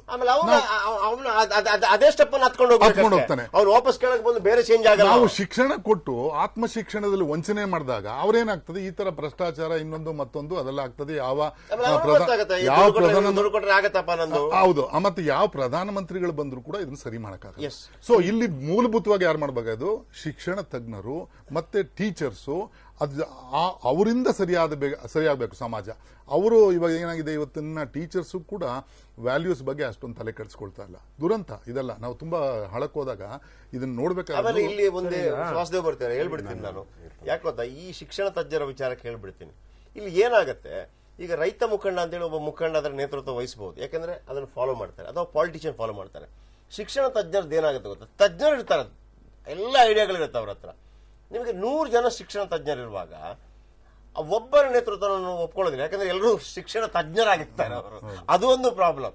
ಇಲ್ಲ, ಹೆಚ್ಚು ಕಡಿಮೆ ಆಗದೇ ಇರಲಿ, ನಂದು ಆಗಿದೆಯಪ್ಪ, ನಾನು ಈ ರೀತಿ ಬರುತ್ತೆ ಅನ್ನೋ ನನಗೆ ಗೊತ್ತಿಲ್ಲ. ಎಸ್, ಇದಕ್ಕೆ ಯೂನಿವರ್ಸಿಟಿ ಮಿಸ್ಮ್ಯಾನೇಜ್ಮೆಂಟ್ ಯಾಕಾಗುತ್ತೆ ಅನ್ನೋದು ನಾವು ಗಮನಿಸಬೇಕು. ಯಾಕೆಂದ್ರೆ ಇವಾಗ ಮಾತಾಡ್ತಿದ್ವಿ, ಬೇರೆ ಯೂನಿವರ್ಸಿಟಿಗಳು ವಿಶ್ವೇಶ್ವರಯ್ಯ ಯೂನಿವರ್ಸಿಟಿಗಿಂತ ಚೆನ್ನಾಗಿದೆಯಾ ಕಮ್ಮಿ ಇದೆಯಾ ಅಂತ. ಇದು ಗವರ್ಮೆಂಟ್ ಫಂಡಿಂಗ್ ಕೊಟ್ಟು ಅಥವಾ ಲ್ಯಾಂಡ್ ಕೊಟ್ಟು ಬೆಳೆಸಿರುವಂತಹ ಯೂನಿವರ್ಸಿಟೀಸ್ ನ ಪಕ್ಕಕ್ಕಿಟ್ಟು ಮಾತಾಡೋಂಗಿದ್ರೆ, ಪ್ರೈವೇಟ್ ಯೂನಿವರ್ಸಿಟೀಸ್ ಈ ನಡುವೆ ತುಂಬಾ ಜಾಸ್ತಿ ಡೆವಲಪ್ ಆಗ್ತಾ ಇದೆ. ಅವುಗಳಿಗೆ ಡಿಮ್ಯಾಂಡ್ ಜಾಸ್ತಿ ಆಗ್ತಾ ಇದೆ. ಅವು ಕೊಡೋ ಕ್ವಾಲಿಟಿ ಇದು ಬೇರೆ ವಿಚಾರಗಳಿರ್ಬೋದು. ಇದ್ರೆ ಸ್ಕೂಲಲ್ಲಿ ನೋಡ್ತೀವಲ್ಲ ಸರ್, ಪ್ರೈವೇಟ್ ಗವರ್ಮೆಂಟ್ ಕಾಲೇಜ್ ಅದಕ್ಕೆ ಇದು ಮೇಜರ್ ಆಗಿ ಏನು ಪ್ರಾಬ್ಲಮ್ ಆಗುತ್ತೆ, ಯೂನಿವರ್ಸಿಟಿಯಲ್ಲಿ ವರ್ಚುವಲ್ ಮೊನೋಪಲಿ ಆಗಿದೆ. ಅಂದ್ರೆ ವಿಟಿಯುನ ಎದುರಿಸುವಂತ ಬೇರೆ ಒಂದು ಯೂನಿವರ್ಸಿಟಿ ಕರ್ನಾಟಕದಲ್ಲಿ ಇಲ್ಲ. ಅವ್ರಿಗೆ ವರ್ಚುವಲ್ ಮೊನೋಪಲಿ ಇದೆ. ಬೇರೆ ಪ್ರೈವೇಟ್ ಯೂನಿವರ್ಸಿಟಿನೂ ಬರಬೇಕು ಅಂದ್ರೆ ಅವ್ರ ಸ್ವಂತ ಲ್ಯಾಂಡ್ ಖರೀದಿ ಮಾಡಬೇಕು, ಸ್ವಂತವಾಗಿ ಬರಬೇಕು. ಅದರಲ್ಲಿ ಎಷ್ಟು ಇನ್ವೆಸ್ಟ್ಮೆಂಟ್ ಆಗುತ್ತೋ ಈ ವಿಟಿಯು ಕೊಡೋ ಫೀಸ್ ಎಲ್ಲ ಅವ್ರು ಕೊಡೋಕ್ಕಾಗೋದಿಲ್ಲ. ಆ ರೀತಿ ವರ್ಚುವಲ್ ಮೊನೋಪಲಿ ಇರೋದ್ರಿಂದ ಇವರು ಏನ್ ಮಾಡಿದ್ರು ನಡೆಯುತ್ತೆ, ನಮಗೇನು ಆಗೋದಿಲ್ಲ ಅನ್ನೋ ಒಂದು ಮ್ಯಾನೇಜ್ಮೆಂಟ್ ಅಲ್ಲಿ ಒಂದು ನಿರಾಸಕ್ತಿ ಬಂದಿದೆ. ಈಗ ಕರಣ್ ನಿಮ್ಮ ಪಾಯಿಂಟ್ ಹೇಳಿದ್ರೆ ಪಾಯಿಂಟ್ ಜೊತೆಗೆ ನಂದು ಈಗ ಈ ರಿಯಲ್ ಎಸ್ಟೇಟ್ ಅದಕ್ಕೆ ಸಂಬಂಧಪಟ್ಟ ರೇರಾ ಅಂತ ಒಂದು ಕಾಯ್ದೆ ಬಂತು. ಓಕೆ, ಈ ಕಾಯ್ದೆ ಯಾವಾಗ ಬರುತ್ತೆ ಗೊತ್ತಾ? ಈ ಅಕ್ರಮಗಳು ಆಗಿ 30-40 ವರ್ಷ ಅಕ್ರಮ ಆಗಿ ಒಬ್ಬ ರಿಕ್ಷಾ ಡ್ರೈವರ್ ಸಮೇತ ಏನೆಲ್ಲ ತಪ್ಪುಗಳಾಗ್ತಾ ಇದೆ ಅಂತ ಗೊತ್ತಾದ ನಂತರ ಸರ್ಕಾರ ಅದಕ್ಕೊಂದು ಕಾನೂನು ತರುತ್ತೆ. ಈಗ ರಿಯಲ್ ಎಸ್ಟೇಟ್ ಕಾನೂನು ರೇರಾ ತಂದ್ರಲ್ಲ, ನಾನು ಅದಕ್ಕೆ ಮೊನ್ನೆ ಒಂದು ಕಾರ್ಯಕ್ರಮ ಮಾಡ್ತಾ ಇದ್ದೆ, ಸಹಕಾರ ಸಂಘಗಳು ಕೂಡ ತನಿಸುವ ಅದಕ್ಕಿಂತ ಡಬಲ್ ಆಗ್ತಾ ಇದೆ ಇಲ್ಲಿ ಅಂತ ನಾನೊಂದು ಚರ್ಚೆ ಮಾಡಿದ್ದೆ. ಈ ರೇರಾ ಆಕ್ಟ್ ತರುವಂತ ಸಂದರ್ಭದಲ್ಲಿ ಇನ್ನು ಆ ರಿಯಲ್ ಎಸ್ಟೇಟ್ ಆ ಬಿಸ್ನೆಸ್ ನಿಂತೋಗ್ಬಿಡುತ್ತೆ. ಅಂದ್ರೆ ಅವರು ಆರಾಮ್ಸೆ ಈ ಲಿಕ್ಕರ್ ಲಾಬಿ ಇತ್ತು, ಎಜುಕೇಶನ್ ಲಾಬಿ ಇತ್ತು, ಎಲ್ಲವೂ ಕೂಡ ಲೂಪ್ ಹೋಲ್ಸ್ ಉಳ್ಕೋವರೆಗೂ ನಿಂತೋಗುತ್ತೆ. ಲೂಪ್ ಹೋಲ್ ಸಿಗ್ತದೆ ಮತ್ತೆ ಅಲ್ಲಿ ತನಕ ಇದಾಗತ್ತೆ. ಈಗ ನಾನು ಹೇಳಿದ್ದೇನು ಗೊತ್ತಾ ಸರ್, ಈ ವಿಚಾರಕ್ಕೆ ಸಂಬಂಧಪಟ್ಟ ಹಾಗೆ ಇಷ್ಟು ಏನು ಶಿಕ್ಷಣ ತಜ್ಞರೆಲ್ಲವೂ ಇದ್ದು ಕೂಡ ಇಷ್ಟು ಹಲವಾರು ಯೂನಿವರ್ಸಿಟಿಗಳು ನಡೀತಾ ಇರೋ ಒಂದು ಸಂದರ್ಭದಲ್ಲೂ ಕೂಡ ನಾವು ಆ ಲೂಪ್ ಹೋಲ್ಸ್ ಬಿಟ್ಕೊಟ್ಟು ಯಾಕೆ ಹಂಗೆ ಸುಮ್ಮನೆ ಇರ್ತೀವಿ? ಅಲ್ಲ, ಶಿಕ್ಷಣ ತಜ್ಞರಲ್ಲಿ ಮೌಲ್ಯಗಳನ್ನ ಉಳಿಸ್ಕೊಂಡಂತ ಶಿಕ್ಷಣ ತಜ್ಞರು ಎಷ್ಟಿದ್ದಾರೆ ಅನ್ನೋದೇ ಇಂಪಾರ್ಟೆಂಟ್. ಶಿಕ್ಷಣ ತಜ್ಞರು ಅಂತ ಹೇಳ್ಕೊಳ್ತಾರೆ. ಇವಾಗ ಕಮರ್ಷಿಯಲ್ ಆಗಿ ಕೆಲವು ವಿಶ್ವವಿದ್ಯಾಲಯಗಳಲ್ಲಿ ಒಬ್ಬರಿಬ್ರು ಇರ್ತಾರೆ.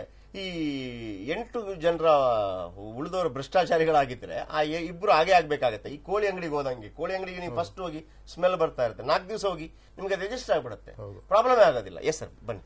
ಓಕೆ, ಇಲ್ಲಿ 2-3 ಮುಖ್ಯ ಅಂಶಗಳನ್ನ ಇವತ್ತಿನ ಪ್ರಶ್ನೆ ವಿಟಿಯು ಏನ್ ಪ್ರಶ್ನೆ ಇದೆ ಅದಕ್ಕೆ ಹೇಳೋದಾದ್ರೆ, ಮೊದಲನೇದು, ನಾವು ಅಗತ್ಯಕ್ಕಿಂತ ಹೆಚ್ಚು ಹಣ ಸಂಗ್ರಹ ಮಾಡಿದೀವಿ, ಅದನ್ನ ಉಳಿಸೋ ಪ್ರಯತ್ನ ಮಾಡಿ ಡೆಪಾಸಿಟ್ ಮಾಡಿದೀವಿ. ಬಂದಂತ ಇಂಟ್ರೆಸ್ಟ್ ಮೇಲೆ ಐಟಿ ಅವರು ಅವರ ಹಕ್ಕನ್ನ ಸಾಧಿಸಿದ್ದಾರೆ. ಯಾವ ಕಾರಣಕ್ಕೂ ಇದರಲ್ಲಿ ಐಟಿ ಎಕ್ಸೆಂಪ್ಷನ್ಗೆ ಬರೋಲ್ಲ. ಇಂಟ್ರೆಸ್ಟ್ ಮೇಲೆ ಯಾವ ಸಂಸ್ಥೆಗೂ ಎಕ್ಸೆಂಪ್ಷನ್ ಇದುವರೆಗೂ ಕೊಟ್ಟಿಲ್ಲ, ಕೊಡೋದು ಇಲ್ಲ. ಇದೊಂದು ವಿಶೇಷ. ಇದು ಯಾವ ಕಾರಣಕ್ಕೂ ಬರಲ್ಲ. ಇದನ್ನ ಹಿಂದಿನ ವೈಸ್ ಚಾನ್ಸಲರ್ಗೂ ಬಹಳ ಸ್ಪಷ್ಟವಾಗಿ ತಿಳಿಸಿದ್ದೆ. ಇದು ಹೋರಾಟ ಈ ರೀತಿ ಅಲ್ಲ. ಅವ್ರು ಕೊಟ್ರೆ ಕನ್ಸೆಷನ್ ಕೊಡ್ಬೋದು, ಅಂದ್ರೆ ಅವ್ರು ನಿಮ್ಮ ಮೇಲೆ ಇರೋ ತಪ್ಪನ್ನ ಮಾಫಿ ಮಾಡ್ಬೋದು. ಅದ್ ಬಿಟ್ರೆ ಅವರು ಲೀಗಲ್ ಆಗಿ ಮಾಡಿರೋ ಸರಿ ಇದೆ. ಆಮೇಲೆ ನೀವು ಅದಕ್ಕೆ ಕನ್ಸೆಷನ್ ಕೇಳಿದ್ರು ಕೂಡ ಅಥವಾ ಅದನ್ನ ಬಿಟ್ಕೊಡಿ ಅಂತ ಕೇಳಿದ್ರು ಕೂಡ ನಾವು ಹಿಂಗೆ ಭ್ರಷ್ಟಾಚಾರ ಮಾಡ್ತಾ ಇರ್ತೀವಿ, ನಮಗೆ ಅವಕಾಶ ಮಾಡ್ಕೊಡಿ. 2 ಮುಖ್ಯವಾದ ಕಾರಣ ಇಲ್ಲಿ ಪ್ರಶ್ನೆಗಳು ಇವತ್ತು 3 ಇದ್ರಲ್ಲಿ ಒಂದು, ನಾವೇ ಹೆಚ್ಚು ಸಂಗ್ರಹ ಮಾಡಿ ಅನ್ನೆಸರಿ ಅದನ್ನು ಉಳಿಸಿ ಏನೋ ಮಾಡಿದ್ವಿ. ಯೂನಿವರ್ಸಿಟಿ ನಿರ್ವಹಣೆ ಇವತ್ತು ಕೂಡ ಈ ವರ್ಷನೂ ನಿಮ್ಗೇನ್ ಫೀಸ್ ಕಲೆಕ್ಷನ್ ಆಗಿದೆ ಅದರಲ್ಲಿ 3/4 ಭಾಗ ಸಾಕು, including salaries up to 62 crores per annum. Teaching non teaching ನೀವು ರೆಕ್ರೂಟ್ ಮಾಡಿ ಸೇರಿದ್ರು ಕೂಡ. ಹಾಗಿರೋದ್ರಿಂದ ನಿಮಗೂ ಇವಾಗ್ಲೂ ಅಗತ್ಯಕ್ಕಿಂತ ಹೆಚ್ಚು ದುಡ್ಡಿದೆ. ಇಲ್ಲಿ ಸಮಸ್ಯೆ ಏನಾಗಿದೆ, ಮಾನ್ಯ ಮಂತ್ರಿಗಳು ಅರ್ಥ ಮಾಡ್ಕೋಬೇಕಿಲ್ಲಿ. ಬಹುಶಃ ನೀವು ಕಾಳಜಿ ಇಟ್ಕೊಂಡಿದ್ದೀರಾ ಅಂತ ಭಾವಿಸಿ ನಾನು ಹೇಳ್ತಾ ಇದ್ದೀನಿ. ನಿಮಗೆ ಸರಿಯಾದಂತ ಮಾಹಿತಿ ಸಿಕ್ಕರೆ ವಿಟಿಯುನ ನೀವು 6 ತಿಂಗಳಲ್ಲಿ ಸರಿಯಾದ ಟ್ರ್ಯಾಕ್ಗೆ ತರಬಹುದು. ಅಷ್ಟೇ ಅಲ್ಲ, ಮುಂದಿನ 2 ವರ್ಷದಲ್ಲಿ 1,000 ಕೋಟಿಯನ್ನ ಮೊಬಿಲೈಸ್ ಮಾಡಬಹುದು. ಸರ್ಕಾರ ದಯವಿಟ್ಟು ನೀವು ₹1 ಇದುವರೆಗೂ ಕೊಟ್ಟಿಲ್ಲ, ಯಾವುದೋ 10-20 ಕೋಟಿ ಕೊಟ್ಟು ಅದನ್ನ ಹಳಿಯಾಳಕ್ಕೆ ನೀವು ರೂಟ್ ಮಾಡ್ಕೊಂಡಿದ್ದೀರಾ. ವಿಟಿಯು ಹೆಸರಲ್ಲಿ ಕೊಡೋದು, ವಿಟಿಯು ಇಂದ ಇನ್ನೊಂದ್ ಕಡೆ ತಗೊಂಡೋಗೋ ಕೆಲಸ ಮಾಡಿದ್ರೆ ಇಂಥದನ್ನ ನಿಲ್ಲಿಸಿ. ವಿಟಿಯು ಸದೃಢವಾಗಿದೆ, ಬಹಳಷ್ಟು ದುಡ್ಡು ಇದೆ. ಆದ್ರೆ ಒಂದು 800 ಕೋಟಿಯಷ್ಟು ಮಿಸ್ ಅಪ್ರಾಪ್ರಿಯೇಷನ್ ಅಂದ್ರೆ ಮಿಸ್ ಮ್ಯಾನೇಜ್ಡ್ ಆಗಿ ಕಳೆದ 7 ವರ್ಷದಲ್ಲಿ ಯೂಸ್ ಆಗಿದೆ. ಅದಕ್ಕೆ ಹಿಂದಿನ ನನಗೆ ಗೊತ್ತಿಲ್ಲ. ಬಹುಶಃ 98ರಿಂದನೂ ಒಂದು ಶ್ವೇತಪತ್ರ, ವೈಟ್ ಪೇಪರ್ ತಂದ್ರೆ ನಿಮ್ಗೆ ಅರ್ಥ ಆಗುತ್ತೆ. ಇದನ್ನ 3 ತಿಂಗಳಲ್ಲಿ ನಾನು ಮಾಡ್ಕೊಳ್ಬಲ್ಲೆ. 3 ತಿಂಗಳು ಯಾವುದೇ ಖರ್ಚು ವೆಚ್ಚ ಕೊಡಬೇಡಿ. ಯೂನಿವರ್ಸಿಟಿ ಎಲ್ಲಿ ಎಡವಿದೆ, ಯಾರ್ಯಾರು ಕಾರಣರು ಅಂತ ಕೊಡ್ತೀನಿ. ಹಿಂದಿನ ಸಸ್ಪೆಂಡೆಡ್ ವೈಸ್ ಚಾನ್ಸಲರ್ ಅವ್ರ ಮೇಲೆ 800 ಕೋಟಿಯಷ್ಟು ಆಪಾದನೆ ಬಂತು. ಬಿಡಿ, ಅದ್ರಲ್ಲಿ ಕೆಲವೆಲ್ಲ ಕ್ಯಾಶ್ ಅಲ್ಲಿ ಎಲ್ಲೋ ಅಫಿಲಿಯೇಷನ್ ಸಿಸ್ಟಮ್ ಅಲ್ಲಿ ಕೊಡೋ ಕ್ಯಾಶು ಎಕ್ಸಾಮಿನೇಷನ್ ದಂಧೆ ಮಾಡಿ ಸಂಗ್ರಹ ಮಾಡಿರಬಹುದು. ಓಕೆ, ಅದನ್ನ ನಾವು ಹಿಡಿಯೋದು ಕಷ್ಟ ಆಗತ್ತೆ. ಆದ್ರೆ ಒಂದು 200-250 ಕೋಟಿ ನಮ್ಮ ವ್ಯಾಪ್ತಿಯಲ್ಲೇ ಭ್ರಷ್ಟಾಚಾರ ಆಗಿರೋ ಲೆಕ್ಕ ಇದೆ. ನೀವ್ ಯಾಕೆ ಕ್ರಮ ತಗೊಂಡು ಅವರಿಂದ ಅದನ್ನು ವಸೂಲಿ ಮಾಡ್ತಾ ಇಲ್ಲ? ನಾನು ಹೇಳೋದು, ನೀವು 800 ಕೋಟಿ ಆಪಾದನೆ ಇರಬಹುದು, ಆದ್ರೆ ಒಂದು 200-250 ಕೋಟಿ ನಿಮ್ಗೆ ಇವತ್ತು ಎದುರುಗಡೆ ಕಾಣಿಸ್ತಾ ಇದೆ. ಅಂತ ಮನುಷ್ಯನ 1 ವರ್ಷದಿಂದ ನೀವು ಆರಾಮಾಗಿ ಶುಭ್ರವಾಗಿಟ್ಟು ಏನೋ ನೀವು ಇಲ್ಲೋಗಿ ವಿಟಿಯುನ ಮುಚ್ತೀನಿ ಅಂದ್ರೆ ವಿಟಿಯು ಮುಚ್ಚೋ ಅವಶ್ಯಕತೆ ಇಲ್ಲ. ಯಾಕಂದ್ರೆ ಸರ್ಕಾರ ₹1 ಕೊಟ್ಟಿಲ್ಲ. ಅಂದ್ರೆ ಅಲ್ಲಿ ವ್ಯವಹಾರಗಳೇನಾಗಿದೆ, ಅಲ್ಲಿ ದಾಖಲೆಗಳಲ್ಲೇ ಇದೆ. ಅದನ್ನ ತಗೊಂಡ್ ನೋಡಿದ್ರೆ ಯಾವ್ದಕ್ ಅಪ್ರೂವಲ್ ಇತ್ತು, ಯಾವ್ದಕ್ ಅಪ್ರೂವಲ್ ಇರ್ಲಿಲ್ಲ. ಅಂದ್ರೆ ನೀವು ಮನಸ್ಸೋ ಇಚ್ಛೆ ದುಡ್ಡನ್ನ ತಗೊಂಡು ಬೇರೆಯವ್ರಿಗೆ ಕೊಟ್ಟಿರೋದು ಪ್ರೂಫ್ ಇದೆ. ಅದನ್ನ ತಗೊಂಡು ವಸೂಲಿ ಮಾಡಿಯಪ್ಪ. ನೀವು ಅಪ್ರೂವಲ್ ಇಲ್ಲದೆ ನೀವು ಖರ್ಚು ಹೆಂಗ್ ಮಾಡ್ತೀರಾ?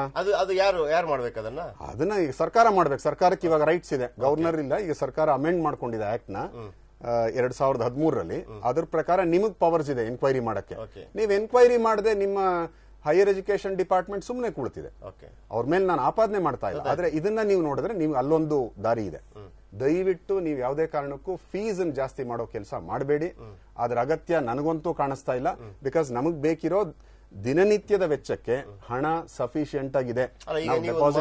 ನನಗೆ ಬಹಳ ಆಶ್ಚರ್ಯ ಆಯ್ತು ಕರಣ್ ಅವರೇ, ಯಾಕಂದ್ರೆ 3 ತಿಂಗಳಲ್ಲಿ ಎಲ್ಲಿ ಅಡವಿದೆ ಅನ್ನೋದ್ರ ಬಗ್ಗೆ ನಾನೊಂದು ಮಾಹಿತಿ ಕೊಡಬೇಡಿ, ನನಗೆ 1 ನಯ ಪೈಸೆ ಬೇಡ ಅಂತಂದ್ಬಿಟ್ಟು. ಒಂದು ಸಮಾಜದ ಹಿತ ದೃಷ್ಟಿಯಿಂದ ಯಾಕೆ ಮಾಡಬಾರ್ದು? ಯಾಕೆ ಅದನ್ನ ನೀವೊಂದು ಒಂದು ಮಾಡಿದ ನಂತರ ಅವರೊಂದು ಅಲೋ ಮಾಡಿದ್ರೆ ಅವ್ರು ಅದನ್ನ ಅಲೋ ಮಾಡ್ಬೇಕಲ್ಲ. ಇಲ್ಲಿ ಸಮಸ್ಯೆ ಏನಾಗುತ್ತೆ, ನಾವು ನಿಷ್ಠೂರವಾಗಿ ಖಡಕ್ ಆಗಿ ಅದನ್ನ ಮಾಡ್ಕೊಡೋದಕ್ಕೆ ಹಿಂದೆನೂ ರೆಡಿ ಇದ್ದೆ.